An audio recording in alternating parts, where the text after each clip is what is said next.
नमस्कार विद्यार्थी मित्रांनो, विदर्भ आय एस अकॅडमीच्या या प्लॅटफॉर्मवर तुमचे परत एकदा मनापासून स्वागत आहे. आजच्या या लेक्चरमध्ये आपण मुख्य परीक्षेचा अभ्यास कसा करायचा राज्यसेवेचा ह्याचा आपण डिस्कशन करणार आहोत किंवा याच्याबद्दल आपण माहिती पाहणार आहोत. बरोबर, आत्ताच तुम्हाला माहिती आहे प्रिलिम्स झालेली आहे. या प्रिलिम्समध्ये मोस्ट ऑफ द असं पाहायला भेटतंय म्हणजे की काही डेडिकेटेड अभ्यास करणाऱ्या विद्यार्थ्यांना चांगला स्कोर आलेला आहे, त्याबद्दल दुमत नाही. पण अनेक विद्यार्थ्यांचा जे डेडिकेटेडली अभ्यास करत होते, पेपर पॅटर्न थोडासा हुकल्यामुळं थोडासा ॲव्हरेज स्कोर आलेला आहे त्यांचा. पण जे म्हणजे अनेक विद्यार्थी असे आहेत त्याच्यात, मग त्यांचे स्कोर ऐकले, हे कंबाईनची तयारी करायचे आणि त्यांचे स्कोर डायरेक्ट 107, 108, 110, एकाचा तर 120, 122 पर्यंत असे स्कोर गेलेले काही काही लोकांचे. पण ते मोजकेच लोक आहेत त्याच्यामध्ये. बरोबर, मग आता याच्यामध्ये मोठा प्रश्न तयार झाला. कॉलवर कॉल यायला लागला अकॅडमीत, सर मुख्य परीक्षेचा अभ्यास कसा करायचा आम्हाला माहीत नाही आणि तो 4 महिन्यात करणं पॉसिबल होईल का, किंवा 4.5 महिन्यामध्ये पॉसिबल होईल का पुढच्या तो अभ्यास करणं. तर त्याच्यासाठी आम्हाला गायडन्स द्या. आता प्रत्येक विद्यार्थ्याला तर मी ते देऊ शकत नाही, म्हणून मी काय केलं, यूट्यूबवरती लेक्चर टाकण्याचा निर्णय घेतला. मी सांगतोय त्या पद्धतीनं जर तुम्ही व्यवस्थित तयारी केली, आणि मी आता इथे एक शब्द आहे अभ्यास करताना नेहमी एक लक्षात ठेवायचा शब्द, तो म्हणजे कॉमन मिनिमम. कॉमन मिनिमम जर तुम्हाला त्याच्यामध्ये गेन करता आलं, प्रत्येक टॉपिकला धरून जो तुम्हाला सिलेबसमध्ये दिलेला आहे, प्रत्येक टॉपिकला धरून जर तुम्हाला कॉमन मिनिमम माहिती असेल, तर तुम्ही आरामात राज्यसेवेचा पेपर मुख्य परीक्षेचा सोडवू शकता. म्हणजे याच्यात 2 गोष्टी आहे, प्रत्येक टॉपिकची कॉमन मिनिमम माहिती आणि दुसरी महत्त्वाची गोष्ट ॲन्सर रायटिंगची प्रॅक्टिस. कारण एखादा म्हणजे तुमचं ॲन्सर रायटिंग किती फास्ट आहे याच्यावरती तुमचं यश ठरतं. म्हणजे 4 महिन्यात तुम्ही लिखाणाची जो सराव कराल, हाताला जी प्रॅक्टिस पाडाल, कारण सोपं नाही आहे. तुम्हाला 20 प्रश्न लिहायचे आहे, त्यातले काही प्रश्न 15 मार्काचे, काही प्रश्न 10 मार्काचे, म्हणजे काही प्रश्न 150 शब्दात, काही प्रश्न 250 शब्दात. जसं कंबाईनमध्ये असते ना, 60 मिनिटात 100 प्रश्न सोडवणे. जसं जेवढं महत्त्वाचं याच्यात अभ्यास आहे, तेवढंच महत्त्वाचं टाईम मॅनेजमेंट आहे. तसंच इथं आहे, जेवढा महत्त्वाचा तुमचा अभ्यास आहे तेवढाच ॲन्सर रायटिंगसाठी टाईम मॅनेजमेंट पण महत्त्वाचं आहे. पण ते जमून जाते. म्हणजे एक पहिल्या दिवशीपासून जर अभ्यासाचा माइंडसेट असेल की मला ॲन्सर रायटिंगवर काम करायचं आहे, तेही चांगल्या पद्धतीनं, आणि माझ्या हाताला सराव झाला पाहिजे. कारण यावर्षी मी जे फीडबॅक घेतले, मला भीती होती, म्हणजे माझ्या ज्याही विद्यार्थ्यांनी मेन्स दिली त्यांचे मी जेव्हा फॉलोअप घेतले, मला भीती फक्त एका विषयाची आहे, ते म्हणजे इथिक्स. इथिक्सला वेळ पुरत नाही बरं का विद्यार्थी मित्रांनो, मी तुम्हाला आजच क्लिअर करून देतो सगळ्या गोष्टी. इथिक्स या विषयाला वेळ पुरत नाही. त्याचं महत्त्वाचं कारण म्हणजे त्याच्यामध्ये केस स्टडीज असतात. तुम्हाला त्याच्यामध्ये केस स्टडीज दिलेले असतात 20-20 मार्काचे, आणि 10-10 मार्काचे क्वेश्चन्स पण असतात त्याच्यात. आणि लक्षात घ्या, केस स्टडीज असल्यामुळं म्हणजे एक केस स्टडी किमान 3.5 ते 4 पेज तुम्हाला लिहावा लागतो. त्याच्या पण टॅक्टिक्स आहेत म्हणजे. त्यामुळं इथिक्स या विषयाला वेळ पुरत नाही, बाकी विषयांना मोर ऑर लेस वेळ पुरतो. पण यावर्षी ज्यांनी पेपर दिलेले आहेत राज्यसेवेचे, बहुधा ते सोपे आल्यामुळं म्हणा किंवा काही कारणास्तव म्हणा, की वेळ पुरला नाही सर, असं फार कमी विद्यार्थ्यांकडून मला ऐकायला मिळालं. एसएसाठी पण त्यांना वेळ पुरलेला आहे, ज्यांनी डेडिकेटेडली तयारी केली. ज्यांनी डेडिकेटेडली तयारी केली नाही त्यांच्याबद्दल मी बोलत नाही, पण मी ज्यांची मागच्या वर्षी 4 महिन्यात चांगल्या पद्धतीनं तयारी करून घेतली होती, इन्क्लुडिंग ऑप्शनल, तर त्या विद्यार्थ्यांचे जेव्हा फॉलोअप घेतले तर ऑप्शनलपासून कोणत्याच विषयाला सर वेळ पुरला नाही ही तक्रार नव्हती. पण लक्षात घ्या, आता जसजसा काळ पुढं जाणार राज्यसेवेची 100% इंटेलेक्च्युअलिटी वाढणार येत्या लक्षामध्ये. त्याच्यामुळं वेळेचा प्रश्न निर्माण होऊ शकतो. म्हणून तुम्ही जर नवीन असाल तर तुम्हाला रोज ॲन्सर रायटिंग एक 15 दिवसात पुढच्या त्या ठिकाणी सुरू करायची आहे. अशा अनेक गोष्टींवरती आपण प्रकाश टाकणार आहोत. आणि हा जो तुमचा, आता लक्षात घ्या, एक लेक्चर सफिशियंट नाही आहे मुख्य परीक्षेचा अभ्यास कसा करायचा. हे सांगण्यासाठी खरंच एक लेक्चर सफिशियंट नाही आहे, पण तरीही मला जेवढ्या जास्तीत जास्त गोष्टी महत्त्वाच्या एक्झामच्या दृष्टीने तुम्हाला सांगता येईल. आणि नंतर पण आपण एक लेक्चर त्याच्यामध्ये मायक्रो ॲनालिसिसचे. आजचं लेक्चर एक ओव्हरऑल मेन्सचा अभ्यास तुम्ही कसा सुरू केला पाहिजे, तो येणाऱ्या 4 ते 4.5 महिन्यामध्ये तुम्हाला कसा बसवायचा आहे, इन्क्लुडिंग ऑप्शनल सब्जेक्ट. आणि तुमचा मेरिट, कधी पण एक लक्षात ठेवा, तुमचा जो मेरिट आहे मेन्सचा हा 3 विषयांवरती डिपेंड असतो. नंबर 1 ऑप्शनल, कारण तो 500 मार्काला आहे, त्यामुळे तुमचा ऑप्शनल तगडा असला पाहिजे. नंबर 2 इथिक्स इंटिग्रिटी ॲप्टिट्यूड नावाचा एक विषय आहे, तो मजबूत असला पाहिजे, कारण तो शॉर्ट बट स्वीट आहे. तुम्ही जर विचार केला की इतिहास हा किती मार्काला असणारा विषय आहे तुम्हाला मेन्समध्ये, तर लय आता सुरुवात आहे. यूपीएससीमध्ये कधी कधी फक्त 50-60 मार्कालाच इतिहास विचारतात. त्याच्यामध्ये प्राचीन, मध्ययुगीन, आधुनिक, आफ्टर इंडिपेंडन्स, आता त्याच्यात महाराष्ट्र पण इन्क्लूड होणार एमपीएससी म्हटल्यानंतर, आणि जगाचाही इतिहास. आणि याला वेटेज किती देतात, 60-70. पण राज्यसेवेमध्ये यावर्षी चांगलं वेटेज इतिहासाला देण्यात आलं, 100-120. पण इतिहासाच्या जेवढा सिलेबस आहे सो त्याच्या हार्डली 40% सिलेबस किंवा अर्धा सिलेबस इथिक्सचा आहे. अर्धा पण नाही, मी म्हणेल जवळपास 1/4 सिलेबस इथिक्सचा आहे आणि तुम्हाला मार्क देतो डायरेक्ट 250. येत्या लक्षामध्ये. आणि त्याच्यातला प्रत्येक प्रश्न सुटू शकतो इथिक्स नावाच्या. म्हणून GS4 तगडा बनवून ठेवायचा, कारण तो तुम्हाला फुकट मार्क देणार आहे. आणि अनेक विद्यार्थी वर्षानुवर्ष ज्या गोष्टी दुर्लक्ष करत आलेले आहे ते म्हणजे निबंध लेखनाचा सराव. आलं लक्षामध्ये. सो तुम्हाला 100-125 मार्काचे 2 निबंध 1000 ते 1200 वर्डमध्ये लिहायचे असतात. तर अनेक लोक त्याला गृहीत धरतात की टाइम पे देख लेंगे. नाही, तुम्हाला आत्तापासूनच म्हणजे पहिल्या महिन्यापासूनच ते सांगतो मी कसं त्याचं मॅनेजमेंट करायचं.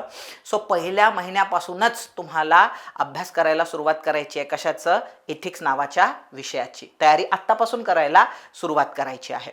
चला, क्लिअर झालं का तुम्हाला हे? सो बेसिक मी तुम्हाला सांगितलेलं आहे. सो ह्या 3 विषयावर तुम्ही म्हणाल सर 3च विषयावर कसं काय? कारण तुमचा स्कोर हा खूप हायली व्हॅरी होऊ शकतो या 3 विषयामध्ये. तुम्ही ऑप्शनलमध्ये तुमच्या मित्रांपेक्षा भुरकन पुढे जाऊ शकता. तुमचा ऑप्शनल खूपच तगडा आहे तर 280, 290, 270, 300 मार्कापर्यंत पण तुम्ही जाऊ शकता. म्हणजे ऑप्शनलमध्ये जिथं की तुमचे मित्र कुठंतरी 210, 220, 230 सराव नसल्यामुळे अडकू शकतात. म्हणजे तुम्ही या एकाच विषयामध्ये ऑप्शनल नावाच्या इतर विद्यार्थ्यांच्या तुलनेस 50-70 मार्काची मार्जिन मारू शकता. इथिक्सचं पण तसंच आहे. इथिक्समध्ये तुमचा स्कोर 120-125 पर्यंत जाऊ शकतो. चांगली तयारी 130 पर्यंत पण जाऊ शकतो. एक्सलंट असेल तर 137 पर्यंत पण स्कोर गेलेले आहे.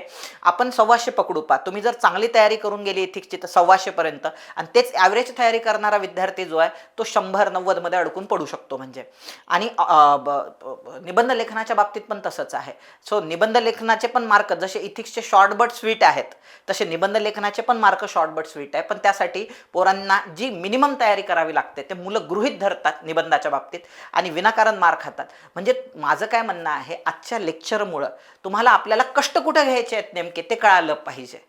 आलं लक्षामध्ये. म्हणजे आम्ही जेव्हा राज्यसेवेच्या जुन्या पॅटर्ननुसार जेव्हा एक्झाम द्यायचो ना, हे तर लक्षात, तर पहिला विषय इतिहासच असायचा. आणि जेव्हा आम्ही सुरुवात करायचो 4 महिने असायचे मेन्सच्या अभ्यासाला, आमचा 1.5 महिना इतिहासातच जायचा. आणि इतिहासाला वेटेज किती असायचं? जसं आत्ता आहे ना 250 पैकी. सो तेव्हा इतिहासाला 150 पैकी वेटेज असून 60 मार्काचं असायचं. आणि बाकी पॉलिटीसारख्या विषयाला, गव्हर्नन्स सारख्या विषयाला खूप वेटेज असायचं. HRD सारख्या त्याच्याकडे दुर्लक्ष व्हायचं आणि मग पोस्ट हुकायची. सो त्याच्यामुळं हे जे लेक्चर्स असतात, हे जे गायडन्स असतात, त्याचं महत्त्व तेच असते की भाई मी चुकलेलो आहे आधी UPSCमध्ये, मी चुकलेलो आहे याच्या आधी वेगवेगळ्या एक्झाम्समध्ये, तुम्हाला त्याच्यामध्ये चुकायचं नाही आहे. सो त्याच्यामुळं आपल्याला काय करायचं आहे, कोणते विषय आपल्याला शॉर्ट बट स्वीट म्हणजे कमीत वेळेत जास्त मार्क्स मिळवून देऊ शकतात. आपल्याला काय भाई मार्क्सवादी बनायचं आहे, जास्तीत जास्त मार्क्स घेऊन परीक्षा पास करायची आहे. मग ते इतिहासातून येऊ द्या, भूगोलातून येऊ द्या किंवा निबंध लेखनातून येऊ द्या. तर भूगोलाला, इतिहासाला मर्यादा आहे. पहिल्या 3ही GSला GS1, GS2, GS3 याला मर्यादा आहे. या GS1, GS2, GS3 मध्ये मोरॉरलेस सगळ्याच पोरांचे स्कोर मोरॉरलेस ॲव्हरेज असतात. भाई एखाद्याचा GS3 खूपच स्ट्रॉंग आहे, 100 मार्क पडतात त्याला. आणि एखाद्याचा वीक आहे GS3, आला लक्षामध्ये, त्याला 80 मार्क पडतात. खूप झालं 105, 110 पर्यंत जाईल. GS3 खूपच चांगला आहे बाबा. आणि एखाद्याचा वीक जरी असला तरी त्याला 80-90 मार्क आरामात पडतात त्याच्यात. म्हणजे डिफरन्स नसतो. GS1, GS2, GS3 मध्ये खूप डिफरन्स नसतो. डिफरन्स पडतो या 3 गोष्टींच्या बाबतीमध्ये. सो त्याच्यामुळं आजच्या या लेक्चरमध्ये आपल्याला त्याच्यावरच फोकस करायचा आहे की जेणेकरून तुम्हाला 4-4.5 महिन्यानंतर तुम्ही मेन्स द्याल किंवा पुढच्या वर्षीची मेन्स द्याल तर तुम्हाला आत्तापासून हे कळालं पाहिजे, आकलन असलं पाहिजे की आपल्याला अभ्यास करताना कोणत्या गोष्टीवर भर द्यायचा आहे आणि कोणत्या गोष्टी या चलो करते है स्टडी, पण त्याला खूप जास्त त्याच्यात खोलात जाऊन PhD लेवलला जायचं नाही आहे. म्हणजे ज्या चुका आम्ही केल्या त्या तुमच्या होऊ द्यायच्या नाही आहे. पुढे जाऊया आपण. आता याच्यामध्ये मी काय केलेलं आहे, एक ॲक्च्युली लेक्चर सुरू करण्याच्या आधी किंवा तुम्हाला प्लॅन बनवून देण्याच्या आधी ॲक्च्युली मी मगाशीच बोलायला पाहिजे होतं. असं वाटायला नको की बाबा सागर सर बॅच प्रमोट करतायत. बॅच प्रमोट करत नाही आहे. फक्त एक लक्षात घ्या, आम्ही मेन्ससाठी एक बॅच आपण लॉन्च केलेली होती, बरोबर. फार कष्टाने लॉन्च केलेली आहे ती. मागच्या वर्षीच लॉन्च केली होती, बरोबर. आता यावर्षी त्याच्यामध्ये परत व्हॅल्यू ॲडिशन पेपर झालेला आहे ना, तर परत व्हॅल्यू ॲडिशन त्याच्यामध्ये तुम्हाला पुढच्या 4-4.5 महिन्यात प्रत्येक वेळी करून दिला जाईल. सो ह्या बॅचमध्ये ऑलरेडी लेक्चर्स आलेले आहे. तुम्ही डायरेक्ट ही बॅच घेतली जरी, बरोबर, फक्त 10,000 रुपयाला ही बॅच आहे बरं का, लक्षात घ्या. मी किंमत पण सांगतो याच्यामध्ये, फक्त 10,000 रुपयाला बॅच आहे.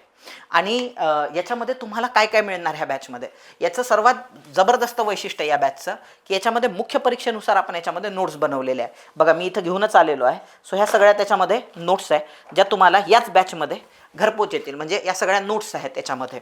आता या नोट्सचं वैशिष्ट्य काय आहे, समजा आता ही इथे एक नोट्स आहे आपत्ती व्यवस्थापनाची. तर आता ही किती पेजेसची नोट्स आहे, 24 पेजेसची नोट्स आहेत फक्त. बस तुम्हाला आपत्ती व्यवस्थापनाचं एवढंच करायचं आहे, 24 पेज. म्हणजे डिझास्टर मॅनेजमेंट जे आहे तुमचं GS3 तुम्हाला एवढंच करायचं आहे, त्याचं खूप जास्त करायचं नाही. मग ह्या नोट्समध्ये नेमकं काय आहे तर पूर्ण पाठच करायचं आहे, हे रट्टाच मारायचं आहे तुम्हाला परीक्षेच्या दृष्टीनं. फॉर एक्झाम्पल आपत्ती आली तर तुम्हाला आपत्ती येण्याच्या आधी प्रिकॉशनरी मेजर घ्यावे लागतात. मग त्याच्यात काय काय लिहायचं आहे आपल्याला आणि क्युरेटिव्ह मेजर घ्यावे लागतात.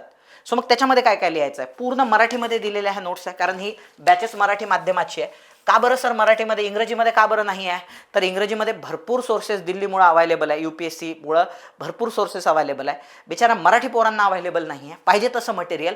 म्हणून आम्ही मागच्या वर्षी प्रचंड मेहनत घेऊन हे नोट्स त्याच्यामध्ये तयार केलेलं आहे. तर तुम्हाला याच्यामध्ये हे दिसेल. आता बघा, सुनामी निवारणासाठी याच्यात सगळे पॉईंट दिसणार तुम्हाला. ह्या नोट्सच अशा पद्धतीनं बनवलेले आहे की पॉईंट आणि त्याच्यामध्ये काय लिहायचं आहे तुम्हाला. एक्झाम्पल म्हणजे आता उदाहरणार्थ सुनामी निवारणासाठी भविष्यातील मार्ग कोणकोणते, तर समुदाय आधारित पूर्वसूचना वितरणाचे बळकटीकरण, किनारपट्टीवरील पायाभूत सुविधेचा विस्तार आणि अद्ययावतीकरण, किनारी विकासामध्ये सुनामी लवचिकतेचा समावेश करणे, किनारी क्षेत्र व्यवस्थापन, शाळा आणि समुदायाची तयारी वाढवणे. मग याच्यामध्ये 2-2 ओळीत माहिती देण्यात आलेली आहे. बस हेच पाठ करायचं आहे. आणि भविष्यात सुनामी आल्यास काय प्रिकॉशनरी मेजर घ्याल, अंदाजासाठी तंत्रज्ञान आणि AIचा वापर केला पाहिजे. बस हे 5 गोष्टी तुम्हाला पाठ करायच्या आहे. आणि लक्षात घ्या, इथं तुमचं जर ह्या गोष्टी रट्टाफिकेशन झालेल्या असल्या बरोबर, तर तुम्हाला त्या जसच्या तशा तुम्हाला आठवत बसायची वेळ पडत नाही. म्हणजे परीक्षेमध्ये म्हणजे म्हणायचं काय, हे प्रचंड सोपं आहे लक्षात घ्या. पण पोरांना ते प्रॉपर काय लिहायचं आहे हे माहीत नसतं त्याच्यात, म्हणून त्यांना फटका बसतो परीक्षेत. मग ती गोष्ट इलिमिनेट करण्यासाठी आम्ही काय केलेलं आहे, या अशा पद्धतीनं नोट्स तयार केलेल्या आहे. बस याचीच तुम्हाला रट्टा मारण्याची काय करायची आहे, प्रॅक्टिस. विचार करा, 24 पानं तुमची हार्डली 3, 4 ते 5 दिवसात प्रिपेअर होऊ शकतात. आणि आपत्ती व्यवस्थापन नॉर्मली 30 मार्काला येते, तर तुमचं परफेक्ट होऊ शकते. बरं, इथंच नाही आपत्ती व्यवस्थापन, दुसऱ्याही विषयात जॉग्राफीमध्ये पण ह्याच्यावरती प्रश्न येतात कधी कधी, तर तिथं पण तुम्ही ते प्रश्न सॉल्व्ह करू शकता. म्हणजे सो अशा सगळ्याच विषयाच्या याच्यामध्ये छोट्या छोट्या, विज्ञान आणि तंत्रज्ञान कळत नाही काय अभ्यास करा, बरोबर, विज्ञानही आहे आणि तंत्रज्ञानही आहे, मग काय पूर्ण विज्ञान अभ्यास करत बसायचं का. 38 पेजेसच्या नोट्स आहेत, याच्यात सगळं दिलेलं आहे. निष्कर्ष कसा येतो, इंट्रोडक्शन कशा पद्धतीनं लिहायची असते, बॉडी कशा पद्धतीनं लिहायची असते, सध्या काय ट्रेंड चालू आहे, रोबोटिक्स वगैरे आहे, AI आहे, त्याच्यावरती तंत्रज्ञानावर तुम्हाला प्रश्न विचारतात, तर त्याच्यात काय काय पॉईंट लिहिले पाहिजे. पार याचे जे हे असतात कलर पेज इकडचे, सो हे ॲडव्हर्टाइजमेंटसाठी न वापरता आम्ही डायरेक्ट काय केलेले आहे, कंटेंटसाठीच वापरलेलं आहे. पूर्ण रिपोर्ट सगळ्या गोष्टी तुम्ही इथं बघू शकता. पहा, बरोबर, सगळं त्याच्यासाठी वापरून ते परफेक्टली त्या ठिकाणी त्या विषयांमध्ये ज्यांनी मेन्स दिलेले आहेत, जे त्यांचे ऑप्शनल राहिलेले आहेत, जे त्याच्यातले तज्ज्ञ आहेत, सो अशा लोकांकडून तयार करून घेतल्या. म्हणून ही सर्वात मजबूत बाजू आहे. याच्या राईट हँड साईडला आम्ही थोडीशी जागा पण सोडलेली आहे. जेव्हा टीचर्स तुम्हाला ह्या बॅचमध्ये शिकवतील तेव्हा व्हॅल्युएडिशन करायला, किंवा करंटमध्ये, आता ही बॅचमध्ये करंटमध्ये जर तुम्हाला काही असेल समजा या 5-6 महिन्यामध्ये घडलेलं, तर ते पण तुम्ही व्हॅल्यू ॲडिशन करू शकता. जर त्या टॉपिकवर परीक्षेत प्रश्न आला तर मला हे समजा, आता तुम्हाला अंतर्गत सुरक्षा नावाचा टॉपिक आहे, त्यात नक्षलिझम संपवण्यासाठी समजा मागच्या महिन्यामध्ये एखादी महाराष्ट्र सरकारने योजना राबवली, भारत सरकारने योजना, तर लगेच तिथं तुम्हाला व्हॅल्यू ॲडिशन करता आलं पाहिजे. म्हणजे ही नोट्सच तुम्ही तुमची फायनल म्हणून सो त्या ठिकाणी म्हणून इथं जागा सोडलेल्या आहे. ह्या नॉट फॉल सेल आहे, म्हणजे तुम्हाला ह्या मार्केटमध्ये अशा विकत मिळणार नाही. सो या बॅचसोबतच तुम्हाला मिळतील. दुसरं, परीक्षांभिमुख ओरिएंटेशन लेक्चर्स याच्यामध्ये घेण्यात आलेले आहे. म्हणजे जे विषय ऑड गेलेले, आता इतिहास भूगोल असा सगळ्यांचा अभ्यास असतो, तर आम्ही त्याच्यावर जास्त काम केलं नाही ह्याच्यामध्ये, बरोबर. पण जे विषय ऑड आहे, इंडियन सोसायटी आहे, जसं आपत्ती व्यवस्थापन आहे, विज्ञान तंत्रज्ञान आहे, इथिक्स मी त्याच्यामध्ये खूप डिटेलमध्ये घेतलेलं आहे. सो इथिक्सचे मला असं वाटतं अराउंड 30-40 लेक्चर आहे, 2-2, 2.5 तासाचे, इन्क्लुडिंग तुमचं सगळं केस स्टडी सहित सगळं, नोट्स सहित सगळं. त्याच्या नोट्स पण आहेत सगळ्या माझ्या. तुम्हाला बाहेर काहीच वाचायची गरज नाही आहे. म्हणजे सर आम्ही एवढं केलं तर होईल का, 100% होणार. आणि UPSCत पण होणार. म्हणजे मी राज्यसेवेचंच बोलत नाही. सो याला आम्ही UPSCला डोळ्यासमोर ठेवूनच ह्या सगळ्या नोट्स त्या ठिकाणी बनवलेल्या आहे. सो त्यामध्ये तुमचं UPSCतून पण मराठी माध्यमातून सिलेक्शन होऊ शकते. एवढ्या सुंदर नोट्स आणि हे सगळे लेक्चर. आता याच्यामध्ये मी स्वतः जे आहे ते ब्रेन स्टॉर्मिंगवरती काम करतोय तुम्हाला. म्हणजे UPSCने जे विचारलेले प्रश्न आहे मोस्ट ऑफ द, त्याला आम्ही काय केलेलं आहे, हे पण पुस्तक तुम्हाला सोबत येणार. आणि एक ॲन्सर रायटिंग कशी करायची त्याचं पण पुस्तक सोबत येणार. सो हे एक पुस्तक आहे, याच्यामध्ये आम्ही काय केलेलं आहे, 2013 ते 23 UPSCचे जेवढे पेपर झालेले आहेत मेन्सचे, ते सगळे आम्ही काय केलेलं आहे, ते इंग्रजी आणि हिंदी माध्यमात असतात, तर आम्ही याला इंग्रजी आणि मराठी माध्यमात ट्रान्सलेट केलेलं आहे. तर तुम्ही काय करू शकता, मग हे जे प्रश्न असतात UPSCने विचारलेले, मग ते प्रश्न घ्यायचे मागच्या 5-6 वर्षातले, आणि मग ते कसे सोडवायला पाहिजे होते, विचार कसा करायला पाहिजे होता, त्याला आम्ही ब्रेन स्टॉर्मिंग म्हणायचो. म्हणजे सो हा ब्रेनस्टॉर्मिंग पोर्शन मी स्वतः त्याच्यामध्ये जेवढ्या विषयाचा मला घेता येईल तेवढ्या विषयाचा मी कंडक्ट करतोय, पुढे जातोय. टॉपिक वाईज क्वेश्चन सॉल्विंग, बरोबर, तुम्ही याच्यात करू शकता. त्याच्यानंतर इव्हॅल्युएशन हा सर्वात महत्त्वाचा पॉईंट असतो मेन्समध्ये. इव्हॅल्युएशनला अनन्यसाधारण महत्त्व आहे. तुमचे क्वेश्चनचे आन्सर इव्हॅल्युएट नाही झाले तर ते आपल्याला एक्सलंटच वाटतात म्हणजे, पण ते खरंच आयोगाला एक्सलंट वाटले पाहिजे, म्हणून तज्ज्ञांकडून ते इव्हॅल्युएट करून घेणे, त्याचे फीडबॅक देणे.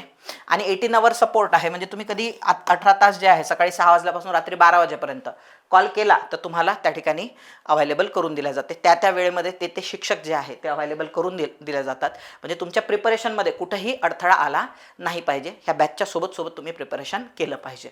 आता नॉर्मली या बॅचेसची फीस जर तुम्ही दिल्लीला किंवा असं जेव्हा हे लॉन्च करतात लोक 80,000 ते 1 लाख रुपये घेतात. सो बरोबर आहे, आणि तुम्हाला माहिती आहे विदर्भ IASचे रेट नेहमीच कमी राहिलेले आहे.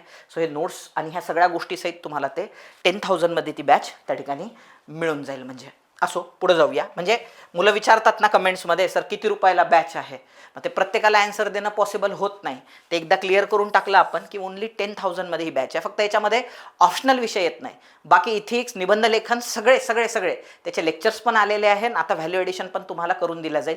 14 तारखेला कंबाईन होऊ द्या. कंबाईन झाल्यानंतर आपण आणखी त्याच्यात व्हॅल्यू एडिशन करायला सुरुवात करू. जे आहे ते लेक्चर तुम्ही आतापासून पाहायला सुरुवात करू शकता. म्हणजे ऑलरेडी त्याच्यामध्ये 150-200 लेक्चर आहेत, म्हणजे ते तुम्ही पाहायला सुरुवात करू शकता आणि आपापल्या विषयाची तयारी नोट्सवरून करू शकता. पुढे जाऊया आपण.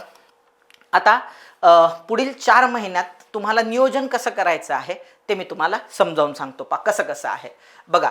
आता नॉर्मली 14 तास तुमचा अभ्यास असणं, 12 ते 14 तास म्हणू आपण, अपेक्षित आहे. आणि 14 तास अभ्यास म्हणजे तुम्ही काही लोक म्हणा आम्ही तर 16 तास बसू शकतो. हे बघा, मी क्वालिटी स्टडीबद्दल बोलतोय, कारण इथं क्वालिटीला खूप महत्त्व आहे. तुम्ही दिवसभर पुस्तक वाचताय आणि संध्याकाळी काय विचारलं तुला रे, काय वाचलं रे, वा क्रांतिकारक चळवळ, मग सांग बरं क्रांतिकारक चळवळीबद्दल, असाला मला काही सांगता येत नाही आहे. सो अशा अभ्यासाला महत्त्व नाही आहे. इथं तुमचा जो स्टडी आहे तो क्वालिटी स्टडी असला पाहिजे. इथं तुमच्या 16-18 तासाच्या अभ्यासाला महत्त्व नाही आहे, त्याच्यातून आउटपुट किती येते आहे ते महत्त्वाचं आहे. 1 मिनिट हा.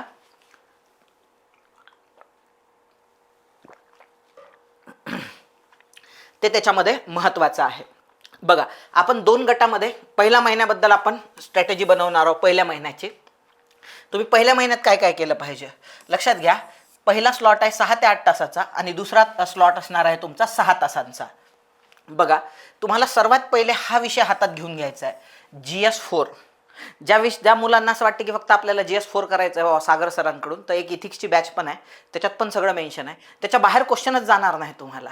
जेवढं मी शिकवलेलं आहे मराठीमध्ये, बरोबर, सो त्याच्या बाहेर क्वेश्चनच जाणार नाही तुम्हाला. तुम्ही प्रत्येक क्वेश्चन राज्यसेवेचा आणि इन्क्लुडिंग UPSCचा सो त्या ठिकाणी टॅकल कराल एवढ्या सुंदर पद्धतीने. आणि इवन त्या बॅचेसचा उपयोग तुम्हाला एसे रायटिंगला पण होणार आहे तुमचं. त्याच्यामध्ये मी एसे रायटिंगचा पण पोर्शन घेतलेला आहे, त्याच्यामध्ये इथिक्समध्येच घेतलेला आहे, कारण फिलॉसॉफिकल एसे विचारण्याची UPSCची खोड अजूनपर्यंत काही गेलेली नाही आहे आणि ती MPSCमध्ये येण्याचे चान्सेस आहे. आपण त्याच्यावर पण बोलू, पहा.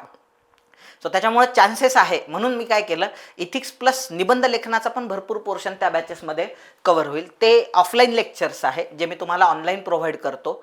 सो ते तेव्हा रेकॉर्डेड तुम्हाला मिळून जातील त्याच्यात, आणि काही अपडेट्स असतील लेक्चर आणखी ते पण मी तुम्हाला त्याच्यामध्ये करून देईल. सो सामान्य अध्ययन 4, सो याचा अभ्यास तुम्ही सुरू करू शकता. म्हणजे सो याच्या हार्ड कॉपीजच्या नोट्स पण आहेत माझ्या, सो त्या पण मी अवेलेबल करून दिलेल्या आहे. त्यामध्ये बघा, नीतिशास्त्र, सचोटी आणि अभियोग्यता. आता तुम्ही वेगवेगळ्या टीचर्सकडून पण हा विषय शिकलेले असाल, बरोबर. शिकलेले नसाल तर तुम्ही या महिन्यामध्ये हा विषय कंप्लीट करू शकता. पहा, हा विषय आरामात 25 ते 30 दिवसामध्ये आरामात, आणि डेली 6 ते 8 तास म्हणजे खूप झाले या विषयासाठी, बरोबर. सो तुम्ही ह्याचा अभ्यास सुरू करू शकता म्हणजे ह्या विषयाचा. आणि हा विषय एवढा इंटरेस्टिंग आहे, मग मी तुम्हाला पहिल्यांदा हा विषय का बरं घ्यायला सांगतो आहे, कारण हा विषय एवढा इंटरेस्टिंग आहे की तुमच्या अभ्यासाला म्हणजे तुम्ही रिव्होल्युशनलाइज होऊन जाल. म्हणजे तुम्ही म्हणाल यार मी किती चांगलं डिसिजन घेतलं की राज्यसेवा करण्याचा निर्णय घेतला. तुम्ही हेच म्हणाल, कंबाईनमध्ये इथिक्स नाही आहे तर तुम्हाला म्हणजे हेवा वाटेल कंबाईनवाल्यांचा की तुम्हाला इथिक्स विषय शिकायला मिळत नाही आहे, आम्हाला तो विषय शिकायला मिळतोय. सो पर्सनॅलिटीमध्ये भरपूर बदल होतात, आणि फक्त परीक्षेत लिहिण्याच्याच दृष्टीने नाही, तुम्ही स्वतःचे. आणि जेव्हा तुम्ही हा विषय स्वतःला लावून पाहता, स्वतःचे एक्झाम्पल्स एक्झाममध्ये पुट करता, तेव्हा तुम्हाला मार्क्स मिळण्याच्या शक्यता सर्वात जास्त असतात. आपण त्याबद्दल पण बोलू. पुढे जाऊया आपण. सो याच्यामध्ये एक फार महत्त्वाचा पोर्शन असतो, सो ज्याला भरपूर वेटेज आहे. जवळपास तुमचं 120 मार्काचं वेटेज आहे. थेरी 130 मार्काला आहे. मी इथं लिहितो, पहा, 130 + 120, सो असं डिस्ट्रीब्युशन आहे याच्यामध्ये. सो 130 मार्काला थेअरी आहे आणि इथं 20-20चे 6 केस स्टडीज येतात. सो जेवढं महत्त्व केस स्टडी थेअरीला आहे तेवढंच महत्त्व केस स्टडीला आहे. पण थेअरीशिवाय तुम्ही केस स्टडी लिहू शकत नाही, हे तेवढंच खरं आहे. म्हणून तुम्हाला अर्धा सिलेबस झाल्यानंतर मग हळूहळू त्याच्यामध्ये काय करावं लागतात, केस स्टडी सॉल्व्ह करायला सुरुवात करावी लागते. सो या पद्धतीनं तुम्ही 6 ते 8 जर डेली अभ्यास केला तुम्हाला बोर होणार नाही हा विषय बिलकुल, बरं का. आता तुम्हाला सोबत सोबत काय करायचं आहे 6 ते 8 तासात, लक्षात घ्या. जे विषय तुमचे पूर्व परीक्षेला होते, पूर्व परीक्षेला कोणकोणते विषय होते याच्यामध्ये कन्सिडरेशन असं असते की ज्या अर्थी तुम्ही प्रिलिम्स क्रॅक केलेली आहे तर या विषयांचा तुमचा अभ्यास झालेला असला पाहिजे. इतिहासमध्ये किमान प्राचीन, मध्ययुगीन, आधुनिक आणि महाराष्ट्राचा इतिहास. त्याच्यानंतर भूगोलामध्ये जगाचा, भारताचा आणि महाराष्ट्राचा भूगोल. पॉलिटी आहे, इकॉनॉमिक्स आहे, पर्यावरण हा विषय आहे आणि चालू घडामोडी हा विषय आहे. सो या विषयांचा तुमचा अभ्यास झालेला आहे असं कन्सिडर केलं जाते. म्हणून याच्यावर UPSCने आतापर्यंत कोणकोणते प्रश्न विचारलेले आहे, सो ते विचारलेले प्रश्न तुम्ही याच्यामध्ये सोडवणं अपेक्षित आहे. म्हणजे तुम्हाला रोज काय करायचं आहे, आन्सर रायटिंगची प्रॅक्टिस. कोणते जे विषय तुमचे झालेले आहे, कोणत्या परीक्षेला, पूर्व परीक्षेला जे तुमचे विषय झालेले आहे, सो त्याचं तुम्हाला आन्सर रायटिंग. का बरं असं सागर सर, तर लक्षात घ्या हे तक झालेले आहे आणि प्रॅक्टिस जेव्हा तुम्ही या विषयांपासून सुरू करता तुमचं मॉरल डाऊन होत नाही. म्हणजे तुम्ही जर एखादा फक्त मेन्सचा विषय पकडला आणि ज्याचा तुमचा अभ्यासच नाही आहे, बरोबर, इंडियन सोसायटी अभ्यासच नाही आहे, तुम्ही जर ग्लोबलायझेशनचे भारताच्या फॅमिली सिस्टीमवर काय परिणाम झाले, जागतिकीकरणाचे भारताच्या कुटुंब व्यवस्थेवर काय परिणाम झाले याचं जर उत्तर लिहायला गेलं तुम्हाला काही सुचणार नाही, तुमचं मॉरल डाऊन होऊन जाईल. पण तेच जर तुम्हाला एखादं विचारलं चले जाव आंदोलनाचं महत्त्व लिहा किंवा भारताच्या स्वातंत्र्यामध्ये स्त्रियांचं योगदान लिहा, सो असे प्रश्न तुम्ही लिहू शकता. आणि तुम्हाला हे पण रिअलाइज होईल की यार मी कुठं कमी पडतोय त्याच्यामध्ये. तुम्हाला लिहायला थोडासा स्कोप राहतो त्याच्यात, बरोबर. त्याच्यामुळे तुम्हाला व्हॅल्यू एडिशन पण करता येते. आपल्याला अनेकदा भ्रम असतो म्हणजे की आपल्याला सगळं येते बाबा, इतिहास तर माझा हँड आहे, इकॉनॉमिक्स तर माझा हँड आहे. सो त्याच्यामुळं ते जे विषय आहे ते आत्तापासून तुम्ही काय केले पाहिजे, त्या ठिकाणी त्याच्यामध्ये लिहायला सुरुवात केली पाहिजे. लिहिण्याला अनन्यसाधारण महत्त्व आहे.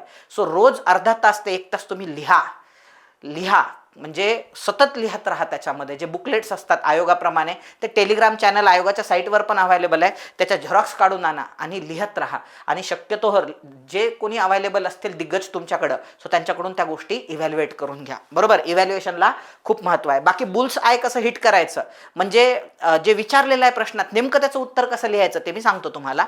पुढं आपल्याला आज त्याच्याबद्दलच बोलायचं आहे. मी तुमचे काही एक्झाम्पल्स पण त्याच्यामध्ये घेणार आहो. म्हणजे याच्यामध्ये तुम्ही 2 तासाचं लेक्चर करू शकता. म्हणजे जे काही तुमचे टीचर्स असतील, जे कोणी तुम्हाला शिकवणारे दिग्गज असतील, सो त्यांच्याकडून तुम्ही ह्या 6 ते 8 तासामध्ये 2 तासाचं लेक्चर तुम्ही करू शकता. मस्त आहे. 2 तास लेक्चर करायचं, 4 तास अभ्यास करायचा, झाले 4 आणि 2 6, आणि राहिलेले हे जे 8 तासातले 2 तास आहेत ते आन्सर रायटिंगसाठी आणि व्हॅल्यू एडिशनसाठी वापरायचे, जे विषय ऑलरेडी झालेले आहे, बरोबर. सो असं तुम्ही करू शकता. हा सर्वात बेस्ट प्लॅन आहे बरं का त्याच्यासाठी. आणि दुसऱ्या 6 तासाचा स्लॉट हा ऑप्शनलसाठी ठेवा. आता काही पोरं म्हणतील सर आमचं ऑप्शनल झालेलं आहे, तर मग तुम्ही रिव्हिजनसाठी ठेवा स्लॉट. कारण ऑप्शनलमध्ये तुम्ही अफाट मार्क काढू शकता. माझं तर म्हणणं आहे 280, 300, 320 पर्यंत जावं तुम्ही आणि घवघवीत यश संपादन करावं. म्हणजे तर त्यामुळं ऑप्शनलला वेटेज द्यायचं आहे. आता अनेक लोक म्हणतील सर आमच्यासाठी ऑप्शनल पण पहिल्यांदाच आहे, काहीतरी सांगावं त्याच्यासाठी. तर माझं काय म्हणणं आहे की तुम्हाला जो ऑप्शनलचा सिलेबस दिलेला असतो, आता तुम्ही एखादा ऑप्शनल घेतला, इतिहास, सोशॉलॉजी म्हणजे पोरांचे, पॉलिटिकल सायन्स, पब्लिक ॲडमिनिस्ट्रेशन, बरोबर, अँथ्रोपॉलॉजी, तर तुम्ही काय करा, सिलेबसमध्ये जो पॉईंट दिलेला आहे तो पॉईंट समजून घ्या. एखाद्या म्हणजे टीचर, म्हणजे तुम्ही जर क्लास लावलेला असेल किंवा तुमच्याकडे नोट्स असतील तर तो पॉईंट समजून घ्या आणि त्या पॉईंटला धरून मला काय समजलेलं आहे आणि त्यात मी आताचे करंट एक्झाम्पलला धरून काही पुट करू शकतो का बाबा, बरोबर. सो हे लिहिण्याचा त्याच्यामध्ये प्रयत्न करायचा. स्वतः त्याच्यामध्ये व्हॅल्यू एडिशन करण्याचा प्रयत्न करा, त्याच्यावर विचार करायचा. आणि एक कॉमन मिनिमम सगळे टॉपिक आपले कव्हर झाले पाहिजे त्या पेपरमधले एका महिन्यात. सो किमान मला काही विचारलं त्याच्यात, समजा मी अभ्यास करतोय सोशॉलॉजीचा आणि त्याच्यामध्ये मी वाचतोय समजा मॅरेज सिस्टीम, तर मॅरेज सिस्टीम म्हणजे नेमकं काय, त्याचं इव्होल्युशन कसं झालेलं आहे, जगात कोणकोणत्या ठिकाणी कशा कशा मॅरेज सिस्टीम आहे आणि सध्या मॅरेज सिस्टीमचं काय चालू आहे, लॉकडाऊन नंतर त्याच्यावरती जो परिणाम झालेला आहे मॅरेज सिस्टीमवरती, ते सिस्टीम म्हणून यशस्वी आहे की फेल गेलेली आहे. सो मग असं थोडंसं विश्लेषण करायचं आणि तज्ज्ञांचे मतं ते पाठ करून टाकायचे. तज्ज्ञांचे मतं असतात, बरोबर. म्हणजे परीक्षेमध्ये लय सोपे प्रश्न येणार आहेत तुम्हाला, पण ते सोपे प्रश्न पण आपल्याला सोडवता आले पाहिजे. म्हणून काय करा, खोलात जाण्याचा प्रयत्न करू नका.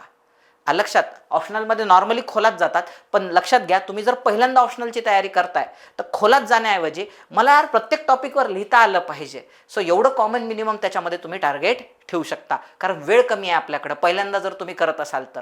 सो त्याच्यामुळं प्रत्येक संकल्पनांची माहिती असली पाहिजे आणि त्याच्यावर मला किमान एक पान माहिती लिहिता आली पाहिजे. हा ॲटिट्यूड ठेवूनच ऑप्शनलचं प्रिपरेशन करा.